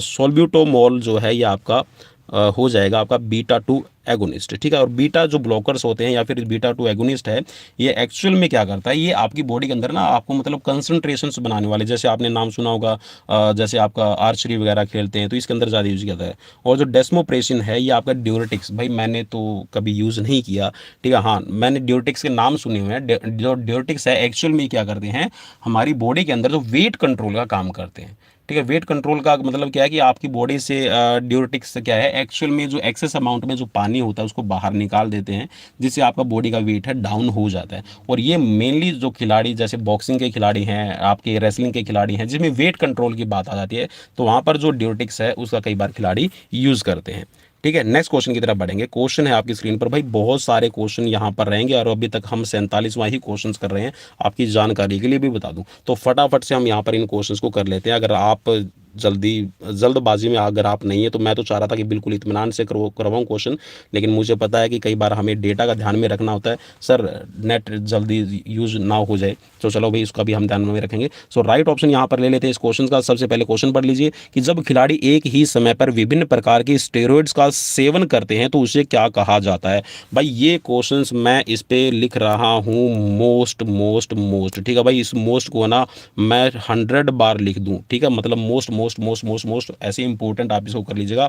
ये क्वेश्चन आपको मैं बता दूं, ये एस्टेट के एग्जाम में जो हमारे साथी एस्टेट की तैयारी कर रहे हैं, इस क्वेश्चन को पूछा गया था और इस क्वेश्चन पे साइकिलिंग लोगों ने बहुत क्लिक किया था, क्योंकि ये बोला कि विभिन्न प्रकार के आप यूज़ करें एक ही समय पर, ठीक है। तो हो सकता है मैं भी साइकिलिंग हो, तो भाई साइकिलिंग कभी भी नहीं होता, इसको स्टैकिंग कहा जाता है। भाई याद रखना, इसको क्या कहा जाता है, स्टैकिंग कहा जाता है, बहुत इंपॉर्टेंट है। और स्टैकिंग का मतलब होता है कि आप एक ही टाइम पे जो आपके केमिकल रिएक्शंस आपकी बॉडी में कर रहे हैं, ठीक है, बाहर से जो पदार्थों का सेवन कर रहे हैं, उन पदार्थों से आपकी बॉडी के अंदर जो हलचल बनेगी, तो उसको ही एक्चुअल में स्टैकिंग के तौर पे कहा जाता है, ठीक है। और इसके अंदर जो अलग अलग टाइप के जो स्टेरॉइड्स होते हैं, ये एक्चुअल में आपकी बॉडी के अंदर एक तरह से अनबैलेंस्ड जो केमिकल रिएक्शन है वो कर देते हैं, तो उसको स्टैकिंग कहा गया है, ठीक है। सो आई होप कि आपको क्वेश्चंस अच्छा लगा होगा, और अगर अच्छा लगा है तो जी हाँ, वो काम कर दीजिए जो मुझे बोलने की ज़रूरत ना पड़े, अनसब्सक्राइब भी कर सकते हैं भाई। नेक्स्ट क्वेश्चन, पट अवस्था में अर्थात छाती के बल लेटना, मतलब छाती है वो आपकी ज़मीन की तरफ हो जाएगी, दाईं बाहां ऊपर की ओर और बाईं बाहां बगल में रखना, इसके बाद दाईं बाहां को ऊपर सिर के ऊपर बाईं ओर उठाना, बाएं हाथ से नीचे दबाना और फिर से नितंब को ऊपर की तरफ उठाना, यह व्यायाम किस विकृति के लिए आपका लाभदायक है। चलिए जी, एक बार इत्मीनान से क्वेश्चन को पढ़ लीजिए, ज़्यादा टाइम तो नहीं दूंगा लेकिन थोड़ा सा आपको टाइम मिल जाएगा। सो भाई राइट ऑप्शन मैं आपको बता देता हूँ, ज़्यादा टाइम नहीं देंगे। सो राइट ऑप्शन यहाँ पर हो जाएगा आपका, ये जो विकृति है, देखिए राउंड बैक जो होती है ना, ऐसे, ये मान लीजिए आपका सर हो गया है, ठीक है, ये आपकी गर्दन हो गई है, और गर्दन के बाद में ये वाला कुछ हिस्सा इस तरह से ऊपर उठ के आ जाए, है ना, ये वाला अगर हिस्सा ऊपर की तरफ उठ के आ रहा है, तो मतलब ये हो गया कि ये वाला हिस्सा ऊपर उठ रहा है, तो इसको हम क्या बोलते हैं, काइफोसिस बोलते हैं, ठीक है भाई। सो काइफोसिस के लिए बहुत बढ़िया यहाँ पर इसने जो मेथड है ये बताया है कि इसमें आप, और इसके अलावा आप कह सकते हैं कि अगर आप काइफोसिस का इलाज करना चाहते हैं, तो इसमें भाई आप स्विमिंग कर सकते हैं, ठीक है, शलभासन, चक्रासन, भुजंगासन है, ये भी बहुत अच्छे व्यायाम है, ठीक है। नेक्स्ट क्वेश्चन की तरफ बढ़ेंगे। क्वेश्चन है आपकी स्क्रीन पर, और ये भी आपका एक कह सकते हैं कि जो आप स्टेरॉइड्स वगैरह है, मीन्स डोपिंग जो होती है, उससे रिलेटेड आपका क्वेश्चन दिया गया है। एनाबॉलिक स्टेरॉइड्स है, एम्फेटामाइंस है, अल्कोहल है, एल्कलाइन सॉल्ट्स जो आपका यूज़ करते हैं, तो एक्चुअल में करता क्या है। सो एनाबॉलिक स्टेरॉइड्स तो क्या करता है भाई, आप सभी को पता होगा ना, मीन्स ये नेगेटिव इफेक्ट डालने वाले यहाँ पर इसमें क्वेश्चंस में पूछा गया है। चलिए जी, देखिए एनाबॉलिक स्टेरॉइड्स का अगर यूज़ करती हैं महिलाएं, तो महिलाओं के अंदर जो है वो पुरुषों वाले जो गुण है, या फिर जो आपकी कह सकते हैं जो सिम्टम्स है, वो दिखाई देना शुरू हो जाते हैं। मतलब आवाज़ का भारी हो जाना, ठीक है, चेहरे पर बाल उगाना, ठीक है, तो इस तरह की आपका यहाँ पर एनाबॉलिक स्टेरॉइड्स के इफेक्ट देखे जाते हैं। इसके बाद में है आपका एम्फेटामाइंस। तो एम्फेटामाइंस मेनली आपका क्या करता है, जो न्यूरोमस्कुलर आपका सेलुलर जो प्रोसेस होती है उसको स्लो कर देता है, ठीक है। नेक्स्ट है आपका यहाँ पर एल्कोहल। सो एल्कोहल क्या करेगा, एल्कोहल नहीं भाई, न्यूरोमस्कुलर प्रक्रिया, भाई एक मिनट मैं गलत कर गया ना। एम्फेटामाइंस एक्चुअल में आपकी बॉडी के अंदर, मतलब वो रिएक्शन करता है, एम्फेटामाइंस है ना, जो न्यूरोमस्कुलर प्रक्रिया को प्रारंभ करने का काम करता है। एल्कोहल क्या करता है, एल्कोहल आपका रिएक्शन टाइम कम कर देता है। मतलब जैसे आप है ना, देखिए ड्रिंक करने के बाद में एल्कोहल जब बॉडी के अंदर जाएगा, तो वो आपकी कह सकते हैं जो सेंसेस है उस पर नेगेटिव इफेक्ट डालता है। एक्चुअल में हम देखिए अपने आप को अलर्ट दिखाने की कोशिश करते हैं, लेकिन जो हमारी बॉडी के अंदर जो न्यूरोमस्कुलर कोऑर्डिनेशन है वो बिगड़ जाएगा, ठीक है, वो स्लो हो जाएगा। तो हमारी जो रिएक्शन मतलब कोई भी रिएक्शन लेने की जो कैपेसिटीज़ है, वो यहाँ पर मतलब डिसीजन लेने की जो कैपेसिटीज़ वो कम हो जाती है। जैसे आपने देखा भी होगा, जो एल्कोहल करके गाड़ी चलाते हैं, ड्रिंक एंड ड्राइव जो करते हैं, उस सिचुएशंस में उनकी जो एक्यूरेसी होती है वो कम हो जाती है, जिससे उनको ये लगता है कि ये गाड़ी ज़्यादा नज़दीक आ गई है, तो पहले ही कट लगा देते हैं, जिसकी वजह से एक्सीडेंट्स वगैरह ज़्यादा होते हैं, ठीक है। और दूसरा इसमें रह गया है आपका एल्कलाइन सॉल्ट्स। जो एल्कलाइन सॉल्ट्स है, ये आपकी बॉडी के अंदर वापस से सामान्य स्तर पर लाने के लिए, ठीक है, जो सतर को सामान्य तौर पर आपके लेने के लिए साल्ट है उसको यूज़ किया जाता है, ठीक है। तो भाई इस हिसाब से जो आपका कोड बनेगा, देखिए मैंने एक्सप्लेन भी कर दिया साथ ही साथ में। सो राइट ऑप्शन यहाँ पर हो जाएगा ऑप्शन ए, ठीक है, आपका स्टेरॉइड्स मिल रहा है आपका नीचे वाले से, आपका एम्फेटामाइन से मिल गया, ठीक है भाई। नेक्स्ट क्वेश्चन, क्वेश्चन आपके स्क्रीन पर क्वेश्चन में पूछा गया कि खेलकूद चोटों के उपचार का सही क्रम क्या रहेगा। मतलब जो भी आपकी स्पोर्ट्स इंजरीज होती हैं उसका अगर आप उपचार करना चाहते हैं तो सबसे आप बढ़िया यहाँ पर प्रोसेस है कौन सी यूज़ करेंगे, सीक्वेंस कौन सी यूज़ करेंगे। सो एक तरह से आपको बता दूं यहाँ पर, चलिए आपका फटाफट आपको सोल्यूशन मिल जाएगा ना। राइस थेरेपी का यहाँ पर ये प्रयोग करने की बात कर रहा है। चलिए जी, मेरे हिसाब से तो आपको समझ में आ गया होगा, अगर नहीं आया तो भी मैं आपको बता दूं। भाई देखिए यहाँ पर ये बात कर रहा है रेस्ट दीजिएगा। आर का मतलब क्या होता है, रेस्ट। उसके बाद में आई का मतलब होता है आइस आप लगाइए। सी का मतलब होता है कंप्रेशन कीजिए। और फिर उन्नयन का मतलब होता है एलिवेशन कर दीजिएगा। ठीक है, सो राइट ऑप्शन यहाँ पर हो जाएगा आपका ऑप्शन बी। नेक्स्ट क्वेश्चन आपकी स्क्रीन पर आ गया है और क्वेश्चन में आपसे पूछा गया कि गंभीर चोटों का इलाज खाली स्थान से किया जाता है, किससे करेंगे भाई। मतलब जो क्रोनिक इंजरीज जो होती है या फिर कह सकते हैं बहुत ही ज़्यादा जो सीरियस इंजरीज होती है उसमें आप किस तरह से इलाज करते हैं। सो राइट हो जाएगा। देखिए भाई इसके अंदर जो अल्ट्रा वायलेट रेज हैं, ठीक है, जो अवरक्त किरणें हैं, अल्ट्रा वायलेट तो नहीं कहेंगे हम इसको, जो अवरक्त किरणें होती हैं इनसे आप इसका चोट का इलाज करते हैं। ठीक है, और इसमें आप कह सकते हैं कि जो उपचार आपका किया जाता है इसमें कह सकते हैं जो फिजिकल जो आपकी थेरेपीज़ को भी ध्यान में रखा जाता है। ठीक है, सो नेक्स्ट क्वेश्चन की तरफ बढ़ेंगे। क्वेश्चन है आपकी स्क्रीन पर, क्वेश्चन में पूछा गया है कि, और ये क्वेश्चन भी भाई, ये वाला क्वेश्चन भी बहुत ज़्यादा इंपॉर्टेंट है। ठीक है ना, ये वाला क्वेश्चन भी बहुत इम्पोर्टेंट है। कई बार इसमें जो ये कह सकता है कि जो टॉप्स है या फिर टोटप्स इसको बोलते हैं, ठीक है, इसकी आपसे फुल फॉर्म पूछ ली जाती है। सो जैसे अभी देखिए यहाँ पर TOTAPS इसकी फुल फॉर्म क्या बनती है। ठीक है, टॉप्स इसको बोला जाता है, कई बार टोटाप्स भी बोलते हैं। सो इसकी यहाँ पर फुल फॉर्म पूछी गई है। फुल फॉर्म में यहाँ पर इसको शुरू के जो 3 वर्ड हैं उनका आपसे विवरण पूछा गया है। सो चलिए जी राइट ऑप्शन ले लेते हैं और राइट ऑप्शन के बाद में यहाँ पर हम इसको एक्सप्लेन कर देंगे। सो देखिए यहाँ पर इसका मतलब बनता है आपका टॉक, उसके बाद में आप उसको ऑब्जर्व कीजिए, उसके बाद में आप टच कीजिए। तो भाई यहाँ पर आपको टॉक समझ में आ गया है, ठीक है, उसके बाद में ऑब्जर्व समझ में आ गया है, इसके बाद में आपको टच समझ में आ गया है। अब रह गई है ए। ठीक है, ए का मतलब होता है यहाँ पर एक्टिव मूवमेंट है या नहीं है। कई बार होता क्या है कि जब चोट लगती है खिलाड़ी की तो एक्टिव मूवमेंट बंद हो जाती है। तो एक्टिव मूवमेंट आपको चेक करनी होती है कि उसकी है या नहीं है। ठीक है, दूसरे बाद में आपको क्या करना होता है, उसको आप पैसिव मूवमेंट्स के लिए बोल दीजिएगा। ठीक है, पी का मतलब होता है यहाँ पर पैसिव मूवमेंट। ठीक है, तो पैसिव मूवमेंट हो रही है नहीं हो रही है। ठीक है, दूसरा यहाँ पर इसमें क्या है, आप कोई भी उसमें फिर एक स्किल टेस्ट अपना यूज़ कर सकते हैं। ठीक है, एस का हो गया है स्किल टेस्ट। ठीक है, चलिए जी, आई होप कि क्वेश्चंस भी आपको पसंद आया होगा। नेक्स्ट क्वेश्चन आपकी स्क्रीन पर है। क्वेश्चन में आपसे पूछा गया है कि निम्नलिखित में से कौन सा शब्द एक घाव को नहीं बताता, पहचानिए। चलिए जी, 4 ऑप्शंस आपकी स्क्रीन पर मौजूद हैं और राइट ऑप्शन यहाँ पर आपको बताना है।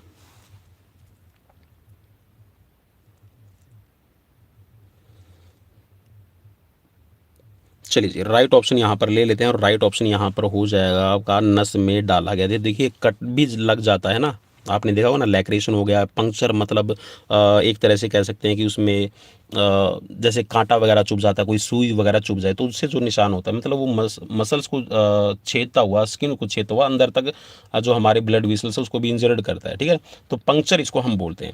जो विमूड होता है एक्चुअल में इसको हम क्या बोलते हैं, इंसाइज्ड बोलते हैं। ठीक है, क्या बोलते हैं इसको, इंसाइज्ड नाम दिया गया है। मतलब चीरना जैसे होता है ना, एक चीर देता है। ठीक है, तो चीरना भी देखा होगा ना, मतलब कोई भी चीज़ होती है वो मतलब एक तरह से नुकीली है लेकिन वो कट नहीं लगाते। देखिए कट की अगर हम बात करें तो जैसे कोई मतलब शार्प मेटल है, जैसे कि ब्लेड हो गया, चाकू हो गया, तो उनसे जो चीज़ें कटती है उसको हम कट बोलते हैं, लैक्रेशन उसको बोला जाता है। ठीक है, इंसाइज्ड क्या होता है, मतलब कोई चीज़ चिर जाए, जैसे कि आप झाड़ियों के अंदर या फिर कोई आपको देखा होगा आपने कोई मतलब कोई पचड़ी वगैरह हो या फिर कोई जैसे मैं एग्जाम्पल क्या दूँ यार इसमें लकड़ी का एग्जाम्पल दे देता हूँ ना। लकड़ी है, मतलब आपको पता ही नहीं था, आप कहीं से जा रहे थे और लकड़ी का कोई हिस्सा है आपकी मसल्स को चीर दे। ठीक है, वो इंसाइज्ड होता है। ठीक है, एक्चुअल में इंसाइज्ड आप समझ गए होंगे भाई, जैसे आपके मसल्स आप दांतों का एग्जाम्पल देते हैं ना, इंसाइज्ड, इंसीजर चीरने का जो काम करते हैं। चलिए नेक्स्ट क्वेश्चन आपकी स्क्रीन पर आ गया। क्वेश्चन में यहाँ पर पूछा गया आपसे ये कि चपटा पाँव या फिर फ्लैट फुट जिसको हम बोलते हैं ना, तो फ्लैट फुट का एग्जाम्पल आपसे यहाँ पर पूछा गया, फ्लैट फुट को कहा जाता है, फ्लैट फुट को दूसरा नाम यहाँ पर क्या कहा गया है? चलिए जी, राइट ऑप्शन यहाँ पर हो जाएगा पेस प्लेनेस, इसको कहा जाता है। ठीक है, पेस प्लेनेस भाई फ्लैट फुट के अंदर क्या होता है एक्चुअल में, आपकी जो फुट आर्क होती है ना, चलिए जी ये ऊपर वाला हिस्सा हो गया, ये आपकी एड़ी हो गई, और ये वाली जो आर्क होती है ना, ये वाली जो पाँव की आर्क है ये ख़त्म हो जाती है और पाँव कुछ आपका फ्लैट बन जाएगा। ठीक है, ये वाला, अरे यार चलिए, ये वाला आपका पाँव बन जाएगा, मतलब ये आर्क जो होती है ना, आर्क यहाँ वाली, ठीक है, और ये वाली जो आर्क है कुछ इस तरह की आपको दिखाई देगी, तो इसको पेस प्लानस या फिर फ्लैट फुट कहा जाता है। आई होप कि क्वेश्चन आपको समझ में आ रहे होंगे, और अगर आ रहे हैं तो भाई एक बार मुझे कमेंट करके ज़रूर बताना जैसे ही लाइव सेशन ऑफ हो जाए।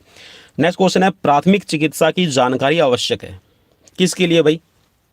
सो भाई बिल्कुल यार सभी के लिए। ठीक है, इसमें सारे के सारे आपका सभी के लिए ज़रूरी है। ठीक है, वो चाहे टीचर हो, चाहे स्टूडेंट्स हो, चाहे पेरेंट्स हो। नेक्स्ट क्वेश्चन आपकी स्क्रीन पर क्वेश्चन में पूछा गया कि खेल की चोटों के पूर्ण इलाज के लिए इस पर निर्भर रहना चाहिए। किस पर निर्भर रहें आपको बताना है, भौतिक चिकित्सा, ठीक है, मतलब आप फिजियोथेरेपी पे, और उसके साथ में दोष निवारक व्यायाम चिकित्सा, ठीक है, मतलब जो कोरेक्टिव एक्सरसाइजेज बोलते हैं, ठीक है, फिर कोरेक्टिव जो फिजियो एक्सरसाइजेज बोलते हैं, इस दोनों पे, ठीक है, या फिर अनुकूलन, किस पे? राइट आपको यहाँ पर ऑप्शन चूज करना है। सो राइट हो जाएगा भाई, आप इन दोनों ही चीज़ों पे रिलाई कीजिएगा। ठीक है, सो ऑप्शन यहाँ पर राइट हो जाएगा। फिजियोथेरेपी भी आपको लेनी चाहिए, कोरेक्टिव एक्सरसाइज जो थेरेपी है उन दोनों का ही यूज़ हमें करना चाहिए। नेक्स्ट क्वेश्चन आपकी स्क्रीन पर है, स्प्रेन रखने की चोट में किस परिस्थिति में चोट को ठीक करने के उपाय के रूप में कॉन्ट्रास्ट बाथ देना चाहिए? स्प्रेन रखने की चोट में किस परिस्थिति में चोट को ठीक करने के कंट्रास्ट बाथ, भाई एक्चुअल में ये पूछ रहा है कि जब कंट्रास्ट ना, जब स्प्रेन हो जाता है तो कंट्रास्ट बाथ देते हैं। ठीक है, तो कब दें? केवल जब सूजन स्टेबल हो जाए, या फिर सूजन खत्म हो जाए, या फिर चोट लगने के तुरंत बाद में, या फिर प्रभावित क्षेत्र पर दबाव डालने के बाद? क्वेश्चन एक्चुअल में ये है। तो देखिए स्प्रेन होती क्या है एक्चुअल में, ये लिगामेंट की चोट है ना। तो स्प्रेन में होगा क्या, आपकी जब लिगामेंट जब भी ट्विस्ट होगा तो उसमें आपकी इन्फ्लामेशन भी होगा। ठीक है, आपको एक तरह से कह सकते हैं कि उसमें आपका सूजन भी आएगी। तो एक्चुअल में आपको जो कॉन्ट्रास्ट बात है कब देना है, केवल जब सूजन जो है ये आपकी स्टेबल बन जाती है तभी उसमें आप कॉन्ट्रास्ट बात दीजिए। कॉन्ट्रास्ट बात का मतलब होता है ठंडा और गर्म दोनों का सेक। ठीक है, कॉन्ट्रास्ट वैसे देखिए नाम ही है कॉन्ट्रास्ट। कॉन्ट्रास्ट का मतलब क्या होगा, जो अपोजिट है, ठंडा और गर्म। ठीक है, पहले आपने ठंडे का यूज़ किया, फिर गर्म का यूज़ करना है। ठीक है, फिर आपने उसमें रेस्ट देना है, मतलब आप उस पर गर्म पट्टी बांधेंगे, फिर आपने ठंडा, फिर उसके ऊपर गर्म। ठीक है, ऐसे आप क्या करते हैं, उसको बाथिंग देते हैं। नेक्स्ट क्वेश्चन आपकी स्क्रीन पर, क्वेश्चन में यहाँ पर पूछा गया है कि मोच, खिंचाव, कंडरा, मतलब जो टेंडन होते हैं, इनकी चोटों को तुरंत देखभाल कैसे दी जाएगी? मतलब मान लीजिए आपके टेंडेंस है वो पुल हो गए हैं, मसल्स पुल हो गई है, ठीक है, खिंचाव आ गया मसल्स में, ठीक है, लिगामेंट्स ट्विस्ट हो गए हैं, ठीक है, टेंडन आपके टेंडनाइज, आपने देखा हो ना जो टेंडन इन्फ्लामेशन होती है, टेंडन मतलब कई बार ओवर पुल हो जाता है, तो उस सिचुएशन में बड़ा पेन होता है, ठीक है, कंट्रोल नहीं होता, तो आप क्या करेंगे, मेनली क्या चीज़ आपको यूज़ करनी चाहिए? तो देखिए आपने क्रायोथेरेपी का नाम सुना हो। क्रायोथेरेपी में होता क्या है कि आप बर्फ़ के साथ में चिकित्सा करते हैं, बर्फ़ के साथ में आप उसको ठीक करने की कोशिश करते हैं। तो बर्फ़ आपको लगानी चाहिए। ठीक है, बर्फ़ की गठरी का मतलब भाई आप जो आइस पैक है आप उसका इस्तेमाल कर सकते हैं। ठीक है, डायरेक्ट आइस कभी भी स्किन पे लगाने से हमें बचना चाहिए, इससे फ्रोस्ट बाइट होने के चांसेस ज़्यादा रहते हैं। ठीक है, नेक्स्ट क्वेश्चन आपकी स्क्रीन पर है। क्वेश्चन में पूछा गया कि इनमें से किसे क्लोज्ड चोट कहा जाता है? क्लोज्ड इंजरी कौन सा कहा जाएगा? एब्रेशन, कंट्यूजन, पंक्चर या फिर अवल्शन? चार ऑप्शंस आपकी स्क्रीन पर मौजूद हैं। चलिए जी, चार ऑप्शंस आपकी स्क्रीन पर है। अवल्शन एक्चुअल में जो एवल्सन है ना नाम, ये आपका ब्रेन से रिलेटेड इंजरी में होता है। ठीक है, ब्रेन हैमरेज का कुछ इसी तरह का रहेगा, मतलब उसमें जिसमें अवल्शन का मतलब होता है जैसे चोट लग गई दिमाग पे और उसमें झंझनाहट है, सेंसेशन वगैरह होती है ना। और एब्रेशन में होता है रगड़। ठीक है, पंक्चर में ब्लीडिंग निकलेगी। ठीक है, और कंट्यूजन में क्या होता है, इंटरनल डैमेज होता है ना, इंटरनल डैमेज हो जाएगा भाई। और उसमें ना मतलब आपका खून प्रत्यक्ष रूप से बाहर डायरेक्टली बाहर नहीं निकलता है। तो मोस्ट सूटेबल भाई मुझे यहाँ पर कंट्यूजन लगता है। ठीक है, सो ऑप्शन बी के साथ में मैं जाऊँगा। नेक्स्ट क्वेश्चन आपकी स्क्रीन पर है। क्वेश्चन आ गया है यहाँ पर, और यहाँ पर हमारे 60 क्वेश्चंस कंप्लीट हो जाएंगे भाई। निम्नलिखित में से कौन सी खिलाड़ियों की एक चोट कठोर उत्तक चोट है? हार्ड टिश्यू कौन सी रहेगी? सो राइट ऑप्शन ले लेते हैं फटाफट से। राइट ऑप्शन यहाँ पर हो जाएगा कंधे का विस्थापन, ठीक है, डिसलोकेशन ऑफ द शोल्डर। ठीक है, देखिए जितनी भी हार्ट टिश्यूज इंजरी होती है उसमें आपके फ्रैक्चर और डिसलोकेशंस को काउंट किया जाता है। हिप डिसलोकेशन है या फिर आपकी रिस्ट डिसलोकेशन है, ठीक है, नी डिसलोकेशन है, ठीक है, इसके साथ में आपके एंकल डिसलोकेशन है, ठीक है, ये सारे के सारे, ठीक है, और शोल्डर का तो मैंने बता दिया, एल्बो डिसलोकेशन। तो ये सारे के सारे जो डिसलोकेशन है इंजरीज में आपका, अगर हम बात करते हैं तो हार्ट टिश्यूज इंजरीज में काउंट किए जाते हैं। बाकी देखिए यहाँ पर जो टेनिस एल्बो नाम सुना है ना, टेनिस एल्बो एक्चुअल में क्या है, ये आपकी जो मसल्स होती है, ठीक है, लेटरल एपिकोंडलाइट्स, लेटरल एपिकोंडलाइट्स में टेनिस एल्बो इसको बोला जाता है। ठीक है, अगर ये आपकी लेटरल जो एपिकोंडलाइट्स मसल्स है उसमें जो टेंडन्स होते हैं ना, टेंडनाइट्स, मतलब ये टेंडन की चोट रहेगी। ठीक है, खिंचाव है एक्चुअल में मसल्स की, और मोच में आप पर लिगामेंट की, इसको जानते हैं। ठीक है, तो यहाँ पर जो डिसलोकेशंस ऑफ द जॉइंट्स है तो ये आपका हार्ट टिश्यूज इंजरी रहती है। नेक्स्ट क्वेश्चन की तरफ बढ़ेंगे भाई, फटाफट से यहाँ पर इन क्वेश्चन को कंप्लीट करने वाले हैं। चोटग्रस्त खिलाड़ी का पुनर्वास किया जाता है, कैसे करेंगे भाई आपको बताना है, मीन्स उसकी रिहेबिलिटेशन आप कैसे करेंगे, फटाफट से आप बताना भाई रिहेबिलिटेशन कैसे करेंगे। सो राइट ऑप्शन यहाँ पर फटाफट से मैं ले लेता हूँ। राइट ऑप्शन यहाँ पर हो जाएगा आप करेक्टिव एक्सरसाइजेज आप उसको देंगे। ठीक है भाई, शुरुआत में आपको क्या करना है, चोटग्रस्त खिलाड़ी को यहाँ पर करेक्टिव एक्सरसाइजेज, ये देखिए ये आपके मेथड हैं, ठीक है ना, ये मेथड है किसी भी चोट को ठीक करने के लिए। लेकिन वापस से खिलाड़ी को मैदान पे तैयार करके लेके आना, तो आप उसमें क्या करते हैं, करेक्टिव एक्सरसाइज। मान लीजिए कि किसी का हड्डी टूट गई है, हाथ टूट गया, ठीक है, आप क्या करते हैं उसके अंदर पहले मूवमेंट पैदा करते हैं, करेक्टिव एक्सरसाइजेज करवाते हैं ताकि उसके अंदर मूवमेंट्स पैदा हो। अगर मान लीजिए कि आपने उसको चिकित्सा दे दी, उसका हाथ ठीक हो गया है, ठीक है, मतलब जॉइंट्स अच्छे से मिल गया, और आपने डायरेक्टली उसको बोल दिया कि चल भाई अब तू खेलना शुरू कर दे, एक्चुअली में भाई उसको मोबिलाइजेशन देनी जरूरी है, इसीलिए हम क्या करते हैं उसको सुधारात्मक व्यायाम करवाते हैं। नेक्स्ट क्वेश्चन आपकी स्क्रीन पर है कि चोट का प्रथम उपचार क्या रहेगा? 4 ऑप्शंस आपकी स्क्रीन पर मौजूद हैं। अगर चोट लगी है तो उसमें फर्स्ट एड जो आप दे रहे हैं तो आप सबसे पहले क्या यूज़ करेंगे? सो राइट ऑप्शन यहाँ पर हो जाएगा RICE, राइस। ठीक है भाई, राइस आप यूज़ करेंगे। थोड़ा सा भाई हो सकता है मे भी यहाँ पर हिंदी में लिखा हुआ है, इसकी वजह से कुछ साथियों को दिक्कत हो, लेकिन मोस्ट यहाँ पर अगर मैं बात करूँ, अभी अगर आप देख रहे हैं तो चैनल पर अगर मान लीजिए कि मैं ज़्यादा नहीं कहता भाई, अगर 100 लोग भी देख रहे हैं तो इनमें से मुझे इतना पता है कि 90 peoples are interested to watch in Hindi, so that's why I'm providing in Hindi most of the videos. Next question की तरफ बढ़ेंगे। क्वेश्चन आपकी स्क्रीन पर, क्वेश्चन में पूछा गया है कि मालिश का शरीर पर क्या प्रभाव पड़ेगा? मालिश का शरीर पर प्रभाव पड़ता है त्वचा पर, तंत्र पर, रक्त परिसंचरण पर, तो भाई इन सभी पे प्रभाव पड़ता है। ये मैं पहले भी करवा चुका हूँ, क्वेश्चन ये आ चुका है पहले। नेक्स्ट क्वेश्चन, उपचारिक प्रक्रियाओं का दूसरा नाम क्या है? जो उपचार करने वाली जो प्रक्रिया है, मेथड्स है, उनका दूसरा नाम क्या है? 4 ऑप्शंस आपकी स्क्रीन पर मौजूद हैं, आपको बताना है। चलिए जी, फटाफट से अपना राइट ऑप्शन चूज कीजिएगा। सो राइट हो जाएगा, इसको आयुर्विज्ञान जिम्नास्टिक नाम दिया गया है। ठीक है भाई, आयुर्विज्ञान जिम्नास्टिक इसको कहा जाता है। एक्चुअल में जो ये उपचारिक जो प्रक्रियाएं वगैरह है, इसको दूसरा नाम क्या दिया गया है? आयुर्विज्ञान जिम्नास्टिक है। और इसको अगर वास्तविक अगर आप तौर पर देखते हैं तो एक्चुअल में ये होता क्या है कि ये आपकी बॉडी के अंदर एक तरह से चिकित्सा का व्यावसायिक समूह के तौर पे इसमें काम करेगा। ठीक है, और ये जो वर्ड है ना आयुर्विज्ञान जिम्नास्टिक, एक्चुअल में ये जो हेनरिक लिंग थे, अगर जर्मन हेनरिक लिंग भाई, जर्मन नहीं, डेनमार्क, शायद डेनमार्क से रिलेट है भाई, अभी दिमाग से निकल गया, बिल्कुल स्किप हो गया भाई। ठीक है, इतना मुझे याद है कि ये इन्होंने ही ज़्यादा इस पे जोर दिया था, इन चीज़ों के ऊपर। ठीक है, जो आपकी उपचारक प्रक्रियाएं हैं उस टाइम पे। ठीक है, और ये लगभग आप कह सकते हैं कि उस टाइम पे जो व्यायाम वगैरह करते थे 1820 या फिर 1815 आई थिंक, इसके कुछ आसपास में ये चीज़ें करवाई जाती थी। ठीक है, पर हेनरिक लिंग के द्वारा। नेक्स्ट क्वेश्चन आपकी स्क्रीन पर, क्वेश्चन में यहाँ पर पूछा गया है कि शरीर एवं मस्तिष्क की उत्तम कार्यशीलता का विचार कौन सी अवस्था है? 4 ऑप्शंस आपकी स्क्रीन पर है, फटाफट से यहाँ पर क्लिक करना भाई, ज़्यादा टाइम बिल्कुल भी नहीं दूंगा, अब ज़्यादा टाइम नहीं दूंगा भाई। चलिए यहाँ पर आपको कूट में से चुनना है, कूट को ध्यान में रखना है। ठीक है, सो राइट ऑप्शन यहाँ पर फटाफट से ले लेते हैं, और राइट ऑप्शन यहाँ पर देखिए ABC, अच्छा सी डी वाला लिखा हो ना, तो इसको डी कर लेना भाई, ठीक है, डी कर लेना। और ऑप्शन यहाँ पर आपका राइट हो जाएगा, यहाँ पर फर्स्ट और फोर्थ, ठीक है, ये दोनों के राइट हैं, ठीक है। एक तो सकारात्मक आपकी हेल्थ होनी चाहिए, पॉजिटिव हेल्थ, और इसके साथ में आप इष्टतम मतलब कार्यशीलता आपकी अच्छी होनी चाहिए, ठीक है। नेक्स्ट क्वेश्चन की तरफ बढ़ेंगे। क्वेश्चन आपकी स्क्रीन पर है कि परिस्थिति में बदलाव के आधार पर गतिज क्रिया का प्रभावी रूप से सामंजस्य करने की योग्यता को कहते हैं। मतलब आपने सिचुएशन के अकॉर्डिंग आप क्या करते हैं, मतलब तालमेल बनाने की जो योग्यता होती है उसको क्या कहते हैं, ठीक है। अडेप्टेशन एबिलिटीज़ कहेंगे, कपलिंग एबिलिटीज़ कहेंगे, डिफरेंशिएशन एबिलिटीज़ कहेंगे, या फिर रिदमिक एबिलिटीज़ कहेंगे, ठीक है। एक्चुअल में ये जो एबिलिटी की बात करना, ये आपका कोऑर्डिनेशन से रिलेट है ना। चलिए जी, 4 ऑप्शन आपकी स्क्रीन पर मौजूद है।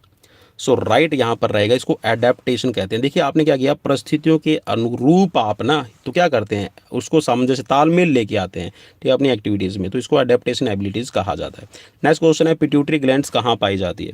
तो भाई ये तो बहुत ज़्यादा ईजी रहेगा, है ना, बहुत ज़्यादा ईजी का मतलब क्या है आपको कहाँ, ठीक है। अगर यहाँ पर होता ना कि मस्तिष्क में पाई जाती तो आप लिख देते ना, तो ये क्रेनियल कैविटी यहाँ पर लिखा हुआ है, सो ऑप्शन यहाँ पर बी राइट हो जाएगा। नेक्स्ट क्वेश्चन है स्क्रीन पर, अंतःस्रावी ग्रंथियों से होने वाले स्रावों को कहा जाता है। भाई अगर किसी को बड़ी वीडियो लग रही है तो वो स्किप कर सकता है। आप सभी की डिमांड थी कि सर क्वेश्चंस को एक्सप्लेन किया कीजिए, मैंने सभी को बताया है कि भाई मैं सीरीज़ लेके आता हूं तो कम से कम 50 क्वेश्चन या फिर 100 क्वेश्चंस ही मैं कोशिश करता हूं कि आप सभी के लिए लेके आऊं। अगर आप इनकी एक्सप्लेनेशन मांगेंगे, इनकी व्याख्या मांगेंगे, तो भाई थोड़ी सी तो वीडियो लंबी होगी, उसको तो झेलना पड़ेगा, ठीक है। और जब अपना स्वार्थ हम देखते हैं तो भाई दूसरों को तो झेलना पड़ेगा ही। चलिए जी, कोई बात नहीं, मैं स्वार्थ की बात नहीं कर रहा भाई, मैं आपकी एग्जाम्स की बात कर रहा हूँ। और मैं उम्मीद करता हूँ, मैं थोड़ा सा इसी चीज़ में बिलीव करूँगा कि आप दुआएं करूँगा आप सभी के लिए कि आप अपना एग्जाम्स निकाल लें। सो राइट ऑप्शन यहाँ पर ले लेते हैं, राइट ऑप्शन हो जाएगा यहाँ पर। देखिए अंतःस्रावी जो ग्रंथियाँ हैं, इनसे जो स्राव होता है, ठीक है, एंडोक्राइन ग्लैंड्स है, तो ये क्या करती है, हार्मोनल सेक्रेशन करती है, तो हार्मोन को यहाँ पर प्रोड्यूस करती है। नेक्स्ट क्वेश्चन है, आइलेट्स ऑफ हैंगर हैंस कौन से 2 हार्मोन उत्पन्न करता है। आइलेट्स ऑफ लैंगरहैंस, तो ये आपको पता होना चाहिए, आइलेट्स ऑफ लैंगरहैंस है एक्चुअल में कहाँ है। तो ये आपकी अगर मैंने बता दिया ना तो आप फटाफट से इसको ढूंढ लेंगे ना, बता दूं, चलो जी बता देता हूँ, है ना। तो देखिए 2 चीज़ें यहाँ पर है, मेनली क्या है, ये है आपका ग्लूकोगॉन और इंसुलिन, ठीक है भाई, ये आपकी पैनक्रियाज से रिलेटेड बात कर रहा है। चलिए जी नेक्स्ट क्वेश्चन की तरफ बढ़ेंगे। मानव शरीर में पानी की मात्रा, इस पे तो कोई कंजूसी नहीं होनी चाहिए भाई, अगर इस पे भी कंजूसी है ना तो फिर तो कंजूसी रहेगी, है ना।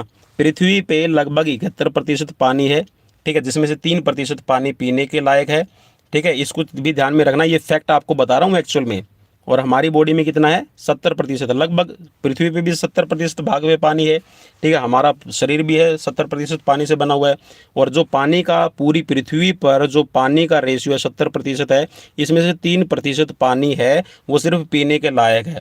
मतलब ये हुआ कि 3 लीटर पानी आपको लगभग दिन में पीना ज़रूरी है, ठीक है ना, आपके बॉडी वेट के अकॉर्डिंग। और 3 लीटर के अंदर लगभग आपके 10 से 12 गिलास बन जाते हैं, है ना फैक्ट। एक्चुअल में ये सबसे ज़्यादा आपको समझने वाला है। और एक चीज़ और बता दूं इसको, देखिए इसी फैक्ट को मैं जोड़ रहा हूँ कि 70% पानी हमारी बॉडी के अंदर, 70% के लगभग है आपकी पृथ्वी पर है, जिसमें से 3 लीटर आप कह सकते हैं ना, 3 लीटर आप पानी पीते हैं, तो 3% इसमें से पीने के लायक है। और इसी के साथ में भाई आपने देखा होगा ना, जो आपका ये ऐसा कुछ स्टमक रहता है ना, तो इस स्टमक को भी 70% आपको क्या करना पड़ता है, आपको भरना चाहिए। और 70% जो आप इसको भरते हैं, तो 70% देखिए ये जो नीचे वाला हिस्सा आपने भर दिया 70%, इसमें 70% ही आपका जो भी आप खाना खाते हैं उसमें लिक्विड फॉर्म में होना चाहिए, और 30% है वो आपका सॉलिड फॉर्म में होना चाहिए, और 30% आप इसको खाली छोड़ दीजिए। आई होप कि ये फैक्ट अगर आपको अच्छा लगे तो भाई एक बार मुझे ज़रूर सूचित कर दीजिएगा, ठीक है। चलो जी नेक्स्ट क्वेश्चन है कि मानव शरीर की अस्थियां किस आधार पर वर्गीकृत की जाती हैं। चलिए जी फटाफट से यहाँ पर बताना भाई, ज़्यादा टाइम नहीं लेंगे। चलिए जी, राइट है यहाँ पर परिमाण और आकार, ठीक है, मतलब उनका आकार कैसा है और परिमाण कैसा है, ठीक है, इन दोनों चीज़ों को ध्यान में रखा जाता है। नेक्स्ट क्वेश्चन है कि सबसे बड़ी सेसमोइड अस्थि कौन सी है। सेसमोइड तिल के आकार की है ना, कुछ इस तरह की आपने देखा होगा ना, कुछ इस तरह के आकार बनता है। चलिए गलत बन गया ना, कुछ इस तरह का आकार बनेगा, तिल होता ना, तिल कुछ इसी तरह का रहेगा, कुछ ज़्यादा बना दिया क्या मैंने? चलो भाई, तिल कुछ इसी तरह का बन के आता है, इस तरह के आकार की होती है। सो भाई सबसे बड़ी बॉडी के अंदर ये पूछा गया ना, इस चीज़ को याद रखना, मैंने कई बार आपको बताया है, और अगर नहीं बताया तो भाई मैं दोबारा बता रहा हूँ इस चीज़ को, हो सकता है मे भी किसी के सामने वो वीडियो ना आई हो जिसमें मैंने बताया है। सो सबसे बड़ी जो आपकी यहाँ पर है ये है पटेला। ठीक है, पटेला कौन सी है भाई, आपको ध्यान में रखना है, जो नी जॉइंट्स आपका बनाती है ना, ये जो नी जॉइंट आपका बन रहा है, ठीक है, ये वाला ऊपर का घुटना, मतलब ऊपर वाली थाई मसल्स होगी। ठीक है, ये आपका ये मतलब जहाँ पे घुटना, ठीक है, घुटने के ऊपर सेसमोइड है, ठीक है, और नीचे ये आपकी दो हड्डियाँ यहाँ पे आ रही हैं, ठीक है ना, ये वाला। तो ये वाली जो सेसमोइड बोन है सबसे बड़ी होती है, ठीक है, पटेला।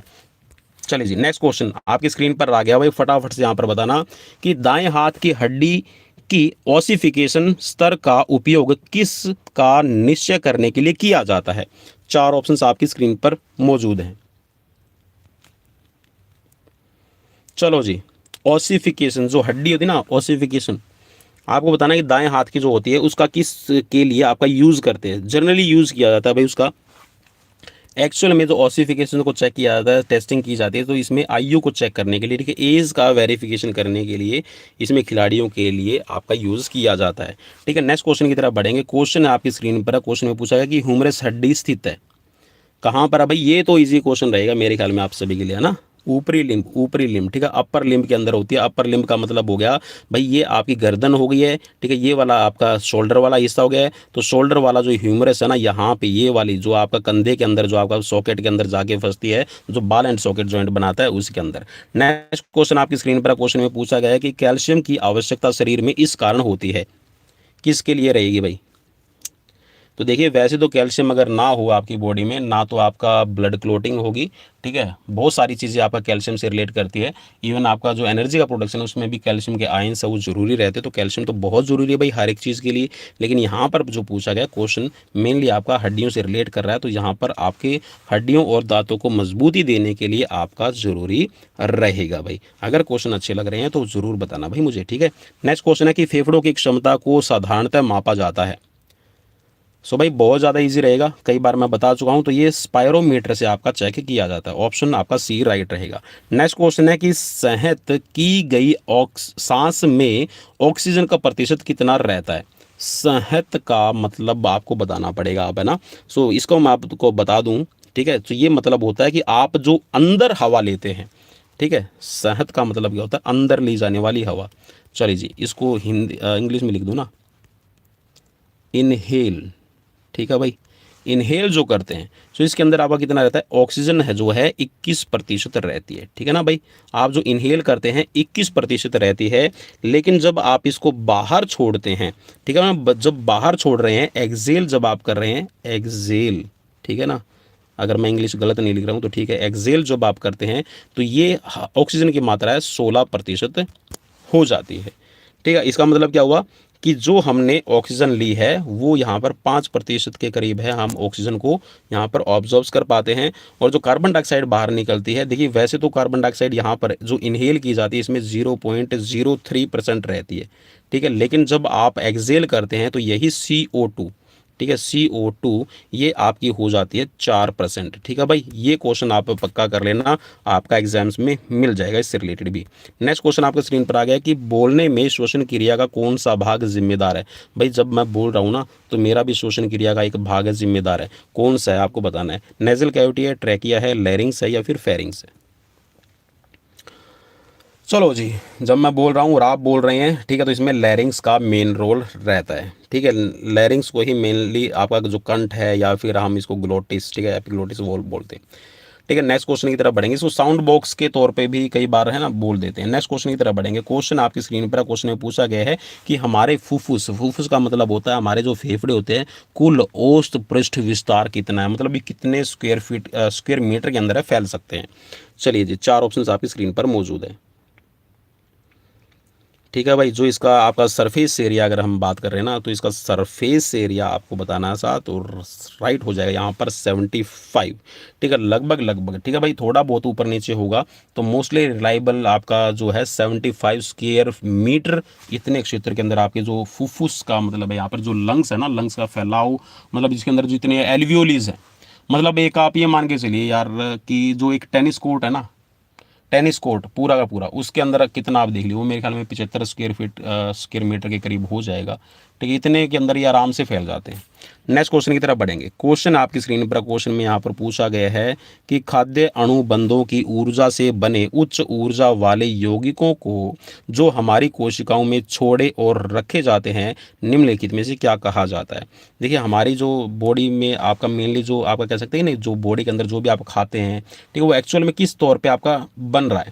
ठीक है, ग्लाइकोजन कहेंगे या फिर एडेनोसिन ट्राइफॉस्फेट कहेंगे, ठीक है, एडेनोसिन ट्राइफॉस्फेट कहेंगे या फिर आपका फास्फोक्रिएटिन कहेंगे।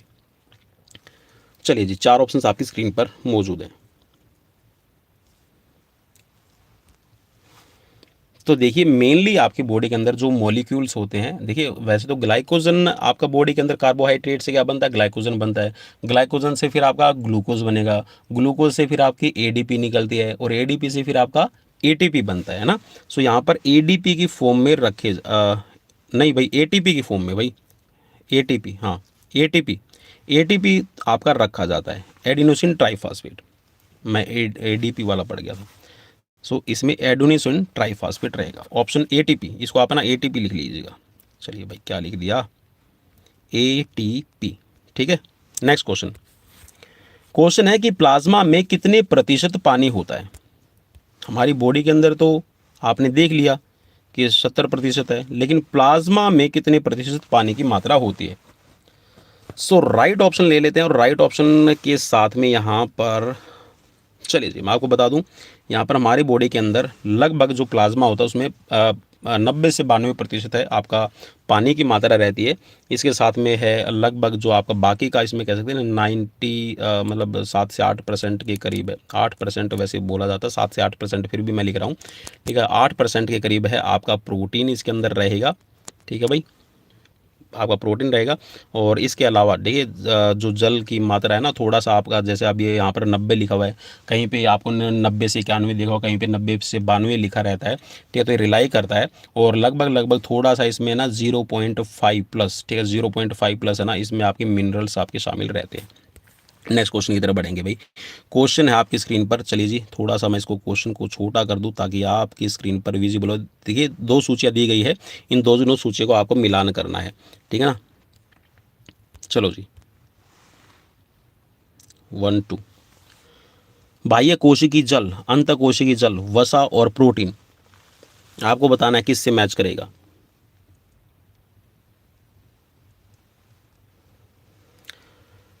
चलिए जी राइट ऑप्शन यहाँ पर ले लेते हैं और राइट ऑप्शन के साथ में थोड़ा सा अगर हम इनका मिलान कर लेंगे तो और भी अच्छा रहेगा। ठीक है, चलिए जी मिलान करने की कोशिश करूँगा मैं। यहाँ पर प्रोटीन है ना, यहाँ पर हो जाएगा आपका 15% और वसा जो है ये हो जाएगी आपकी 19.2%।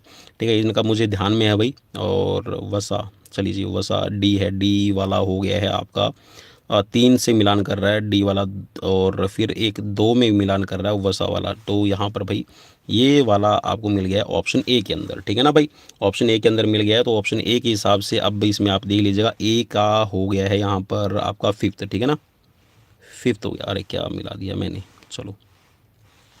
तो ये 43.3% रहेगा और इसके साथ में जो अंतकोशिक जो जल है ये आपका हो जाएगा 56.7%।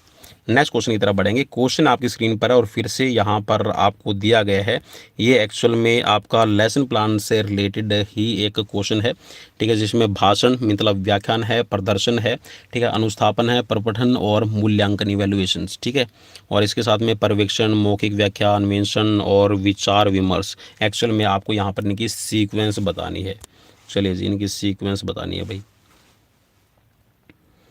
चलो जी इसकी सीक्वेंस देख लेते हैं। चलिए तो यहाँ पर पहले पे बता देता हूँ भाई। पहले पे होता है इसमें अनुस्थापन। ठीक है, फर्स्ट पे अनुस्थापन। अब देख लेना भाई इसमें कौन से में, ए में मिल रहा है और आपको सी में मिल रहा है। इसके साथ में दूसरे नंबर पे हो जाएगा आपके क्या कहते हैं, ओरल, उसकी एक्सप्लेनेशंस करते हैं, ओरल एक्सप्लेनेशन। तो ये मिल गया है आपको। नीचे वाले में तो नहीं मिलेगा, ये आपको ओरल यहाँ पर मिल गया है 5वां और उसके बाद में चौथा। तो ये आपको मिल रहा है 5वां और चौथा। तो भाई यहाँ पर 2 मिल रहे हैं। ठीक है, यहाँ पे आप इसको देख लीजिएगा, ठीक है। इसके बाद में आ जाएगा फर्स्ट पे मतलब तीसरे नंबर पे आएगा इसमें भाषण मतलब व्याख्यान, तीसरे पे आएगा यहाँ पर प्रदर्शन, ठीक है, मतलब डेमोस्ट्रेशन। और इसके बाद में आपका 7वां नंबर जो दे रखा है इसमें ये है आपका प्रपठन, ठीक है। इसके बाद में है यहाँ पर आपका 8 नंबर पे है विचार विमर्श करना। और उसके बाद में है 2nd नंबर पे है आपका पर्यवेक्षण मीन्स इवेल्युएशन करना। और लास्ट पे होता है आपका मतलब पर्यवेक्षण का मतलब इसमें इन्विजिलेशन, आप उसको क्या कहेंगे, मतलब लास्ट में है ना, इवेल्युएशन तो मूल्यांकन तो लास्ट में ही है ना, इवेल्युएशन उसको लास्ट में बोलते हैं। तो भाई ये सीक्वेंस रहेगी इसकी, एक बार देख लेना जरूर। नेक्स्ट क्वेश्चन की तरफ बढ़ेंगे। क्वेश्चन है आपका यहाँ पर शिक्षा का अधिकार नियम राइट टू एजुकेशन एक्ट 2009 भारतीय संविधान के किस अनुच्छेद से संबंधित है। ये क्वेश्चन भी भाई कई बार है आपके इसमें पूछे जाते हैं, एनईपी, ठीक है, राइट टू एजुकेशन एक्ट और एक 2005 के कुछ नियम है, उनको आप एक बार जरूर देख लीजिएगा। चलिए जी राइट ऑप्शन ले लेते हैं। राइट ऑप्शन यहाँ पर हो जाएगा 21A के तहत ये आपके आते हैं, ठीक है। नेक्स्ट क्वेश्चन की तरफ बढ़ेंगे। क्वेश्चन है आपकी स्क्रीन पर कि एक पेशेवर संस्थान का निर्णय खालिस्तान द्वारा किया जाता है, प्रोफेशनल इंस्टीट्यूट का, कैसे भाई, सामाजिक सद्भावना, अनुभव, स्थान या फिर दक्षता। चलिए जी राइट ऑप्शन ले लेते हैं। राइट ऑप्शन यहाँ पर मेनली क्या है, वो स्किलफुल होना चाहिए, ठीक है, ऑप्शन सी राइट रहेगा। नेक्स्ट क्वेश्चन, मनोरंजन क्रियाओं का उद्देश्य, मुख्य उद्देश्य क्या है, मनोरंजन की जितनी भी आप क्रियाएं करते हैं। सो देखिए जो रिक्रिएशन एक्टिविटीज़ की जाती है एक्चुअल में आप क्या करते हैं, अपनी खोई हुई शक्ति को पुनः प्राप्त करने के लिए करते हैं, तो ऑप्शन यहाँ पर ए राइट हो जाएगा। नेक्स्ट क्वेश्चन आपकी स्क्रीन पर आ गया। क्वेश्चन में यहाँ पर पूछा गया कि योग के नियमित अभ्यास से निम्नलिखित में से किन के मध्य संतुलन स्थापित होता है।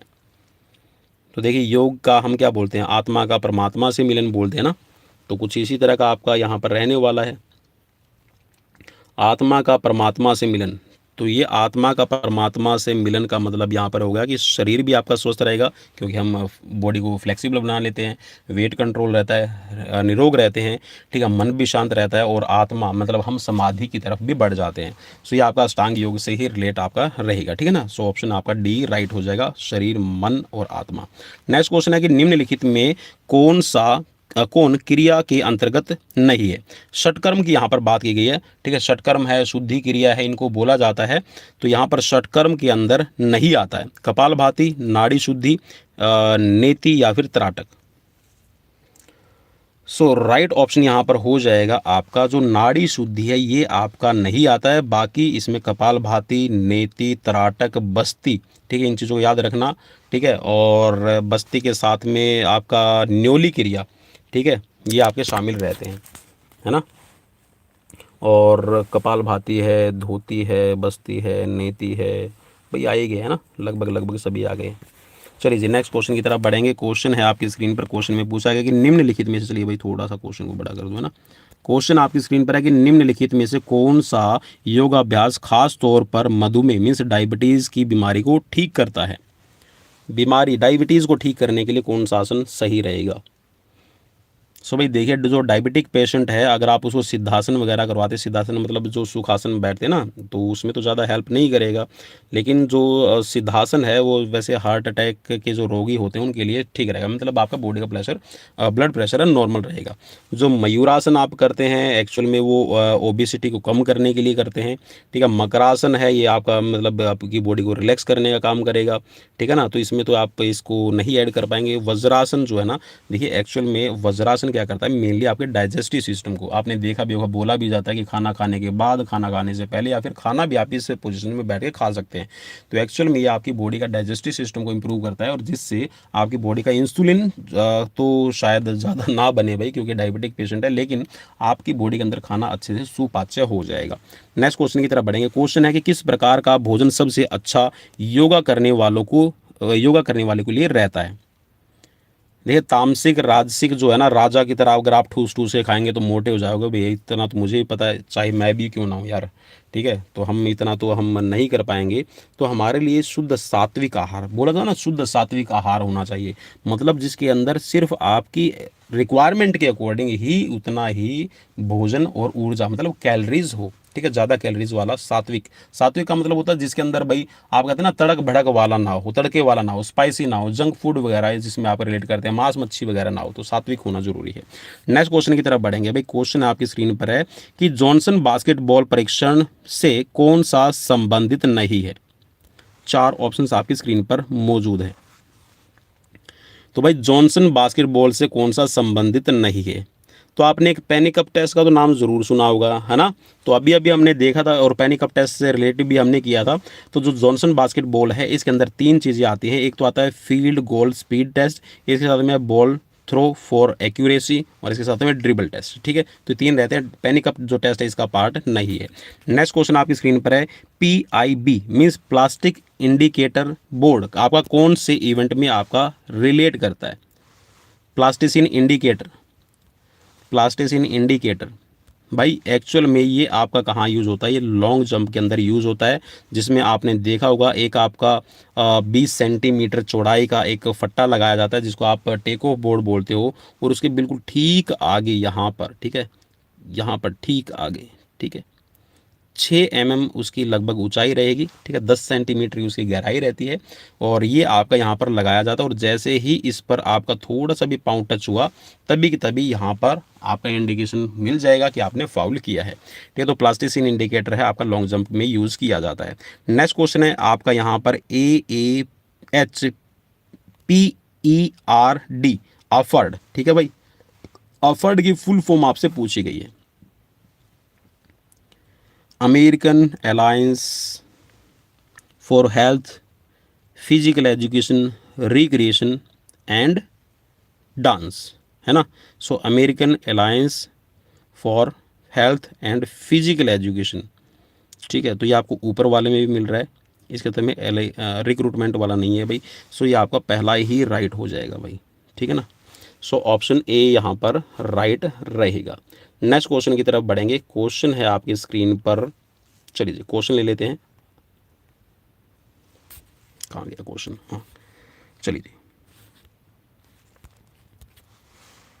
यहाँ पर एक सूची को दूसरी सूची से मिलाना है, ठीक है, और यहाँ पर आपको पहचाना है, ठीक है। टॉर्क आयाम, ठीक है, इम्पल्स आयाम, दबाव आयाम, ठीक है, और एक है आपका ग्रेविटेशनल कांस्टेंट, ठीक है। तो भाई ये क्वेश्चंस तो मुझे नहीं मिला है, ठीक है। हालांकि इसका आप एक बार आंसर ज़रूर चेक कर लीजिएगा। मुझे इसका आंसर राइट नहीं मिला भाई, ठीक है। इसके लिए मैं माफ़ी चाहूँगा और इस क्वेश्चंस को मैं आप पे छोड़ देता हूँ, ठीक है। मुझे इसका राइट आंसर नहीं मिला, वो ऑनेस्टली बता रहा हूँ, ठीक है। ये क्वेश्चंस भी कहाँ से, टॉर्क आयाम है, ठीक है, टॉर्क डायमेंशन है, इम्पल्स डायमेंशन है, ठीक है। ये एक्चुअल में मुझे क्वेश्चन ही थोड़ा सा समझ में नहीं आया, ठीक है। तो इसके लिए मैं माफ़ी चाहूँगा भाई। एक बार इसको ये कुछ फार्मूला वगैरह दिए गए थे, ठीक है, तो मैंने इनको पढ़ने की बुक्स में देखा था तो मुझे क्वेश्चन नहीं मिला।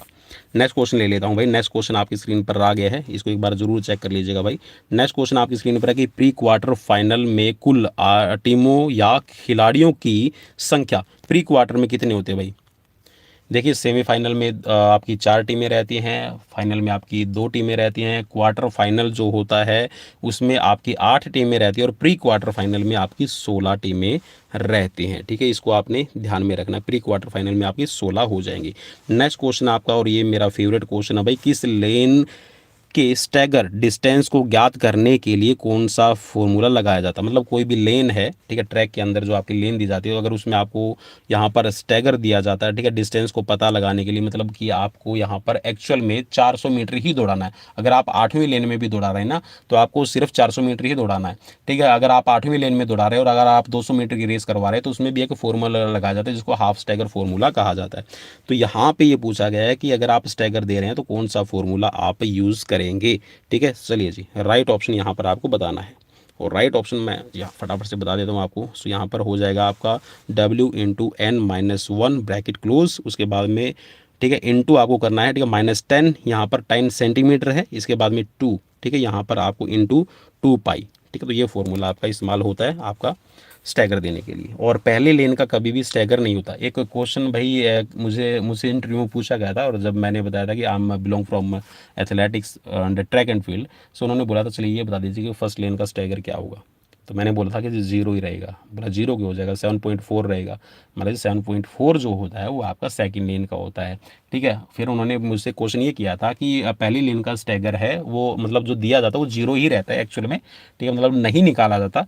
तो मतलब उसका स्टैगर क्यों नहीं निकाला जाता, तो एक्चुअल में जो फर्स्ट लेन में जो बंदा दौड़ेगा या फिर खिलाड़ी दौड़ता है एक्चुअल में 400 मीटर ही दौड़ता है, तो उसको स्टैगर देने की ज़रूरत नहीं रहती, ठीक है ना। नेक्स्ट क्वेश्चन मतलब फाइंड आउट, स्टैगर तो एक्चुअल में है उसके लिए, लेकिन एक्चुअल में वो 0 ही है, ठीक है, 0 मीटर का। नेक्स्ट क्वेश्चन है कि फिक्सर डालने की साइक्लिक मेथड्स के अंदर है राउंड की संख्या ज्ञात करने का सूत्र क्या है जबकि टीमों की संख्या n विषम संख्या है। चलिए जी, राइट ऑप्शन आपको चूज करना है।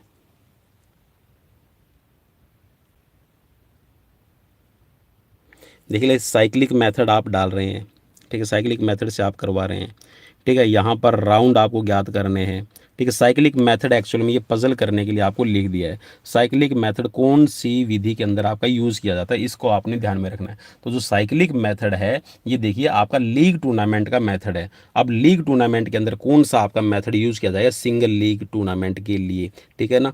तो सिंगल लीग टूर्नामेंट के लिए सीधा सा एक क्वेश्चन आपका ये बन रहा है। तो देखिए यहाँ पर जो विषम संख्या दी गई है वो एक्चुअल में क्या है, ये n ही रहेगा, है ना, ये n है।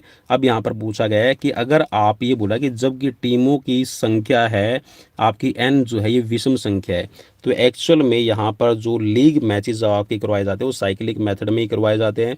तो यहाँ पर जो फॉर्मूला होगा वो क्या होगा, वो होता है आपका n×n-1, ठीक है ना। सो n×n-1 डिवाइडेड बाई 2। तो यहाँ पे तो इसमें तो मुझे कहीं पे भी कोई भी फॉर्मूला नहीं लगा, ठीक है ना। तो फिक्सर डालने के लिए यहाँ पर पूछा गया है, तो फिक्सर डालने के लिए तो भाई यहाँ पर आपको क्या करना पड़ेगा, फिक्सर डालने के लिए आप कौन सा मेथड यूज़ करते हैं। तो यहाँ पर आपको ध्यान में क्या रखना है, एक्चुअल में यहाँ पर उस मेथड की बात नहीं की है। तो साइक्लिक मेथड में आप क्या करते हैं, साइक्लिक मेथड जो आप यूज़ करते हैं तो देखिए कुछ इस तरह का आपका चलता है। चलिए जी मैं एक बार बिल्कुल आपको ऐसे ईजी समझा दूँ, कुछ इस तरह का चलता है, ठीक है, ये चलेगा, ये चलता है साइक्लिक मेथड, ठीक है। तो यहाँ पे तो फॉर्मूला तो बिल्कुल भी नहीं है, कोई भी आपका काम नहीं कर रहा है, ठीक है। सो यहाँ पर इसको में ध्यान में रखना है कि आपका जो फॉर्मूला है इसमें नहीं है। तो राउंड निकालने का सूत्र, राउंड तो नहीं पूछा गया, अच्छा राउंड की संख्या ज्ञात करने का सूत्र है भाई, मेथड तो नहीं दिया गया। हाँ तो राउंड ज्ञात करना है, तो राउंड कितने होंगे भाई आपके, विषम संख्या दी गई है तो n ही रहेंगे भाई, है ना, बिल्कुल n ही रहेंगे। n का मतलब क्या है, विषम संख्या है, विषम संख्या में मतलब मान लीजिए कि 7 है, तो 7 जब आप टीम में दे रहे हैं ना, इसको थोड़ा सा मैं आपको सोल्व करके बताऊं भाई, थोड़ा सा टाइम लगेगा, इसके लिए आपको परेशान नहीं होना है। मान लीजिए कि आपके पास में 5 टीमें हैं, ठीक है ना। तो 5 टीमों में आप क्या करते हैं, पहले पे साइक्लिक मेथड में आप बाई फिक्स कर देंगे, उसके बाद में 1 आएगा, उसके बाद में आपका 2 आएगा, उसके बाद में आपका 3 आ गया, उसके बाद में 4 आ गया और ये 5, ठीक है ना। अरे क्या लिख दिया, हाँ ये 4 आ गया और ये 5 आ गया, ठीक है। तो मतलब ये एक राउंड कंप्लीट हो गया, ठीक है। उसके बाद में अगर आप ऐसे राउंड पूरे करते जाएंगे ना तो आपके n ही रहेंगे। n का मतलब क्या है, अगर आपके पास में विषम संख्या है तो टीम जो है वो आपकी 22 जो दी जाएगी, ठीक है, विषम संख्या में 22 दी जाती है, ठीक है, साइक्लिक मेथड के अंदर। और आपके जितने आपके पास में टीमें हैं उतने ही राउंड आपके कंप्लीट होंगे, ठीक है भाई। अब मेरे को समझ में आ गया, मैं ये सोच रहा था कि साइक्लिक विधि का ये पूछ रहा था कि यहाँ पर मैचेस निकालने का फॉर्मूला क्या है, ठीक है भाई।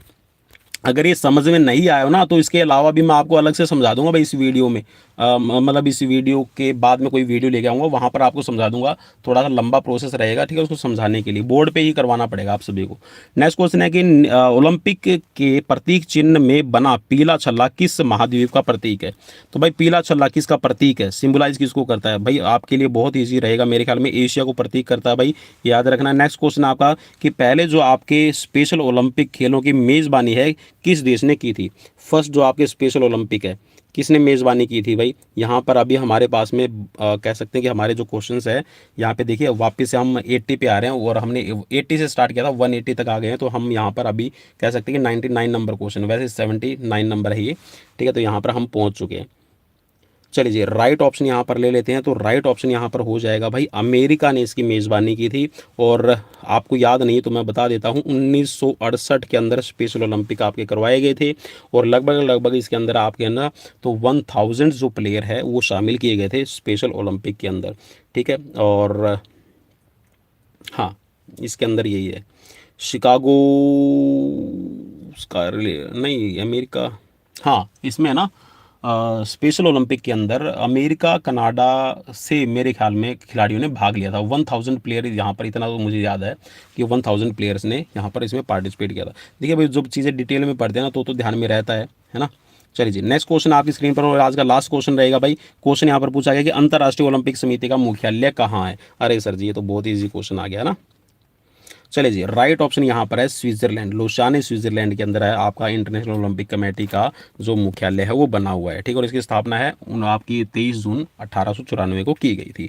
सो दोस्तों, ये थे मेरी तरफ से आप सभी के लिए, आपके एग्जाम्स की प्रिपरेशन के लिए मेरी तरफ से एक छोटी सी कोशिश। और अगर ये छोटी सी कोशिश अगर आपको अच्छी लगी है तो जी हाँ, इस लाइन पर आप ज़रूर ध्यान दीजिएगा जिसको भी मैंने यहाँ पर हाईलाइट किया है। और चैनल हमेशा आपके लिए, और आपका अपना चैनल है Pawan Kumar Vishwajeet YouTube channel, daily live classes और डेली एग्जाम्स की प्रिपरेशन के लिए। सो मिलते हैं नेक्स्ट वीडियो में। Till then bye bye, take care. Score कितना रहा, क्योंकि एक क्वेश्चन मैंने यहाँ पे छोड़ दिया जो मुझे समझ में नहीं आया था, ठीक है, तो वो भी आप एक बार उसमें काउंट कर लीजिएगा। 100 में अगर नहीं काउंट करना चाहते तो 99 क्वेश्चन तो हमारे यहाँ पर हो गए हैं, ठीक है। तो मुझे स्कोर कमेंट में कमेंट करके जरूर बताइएगा।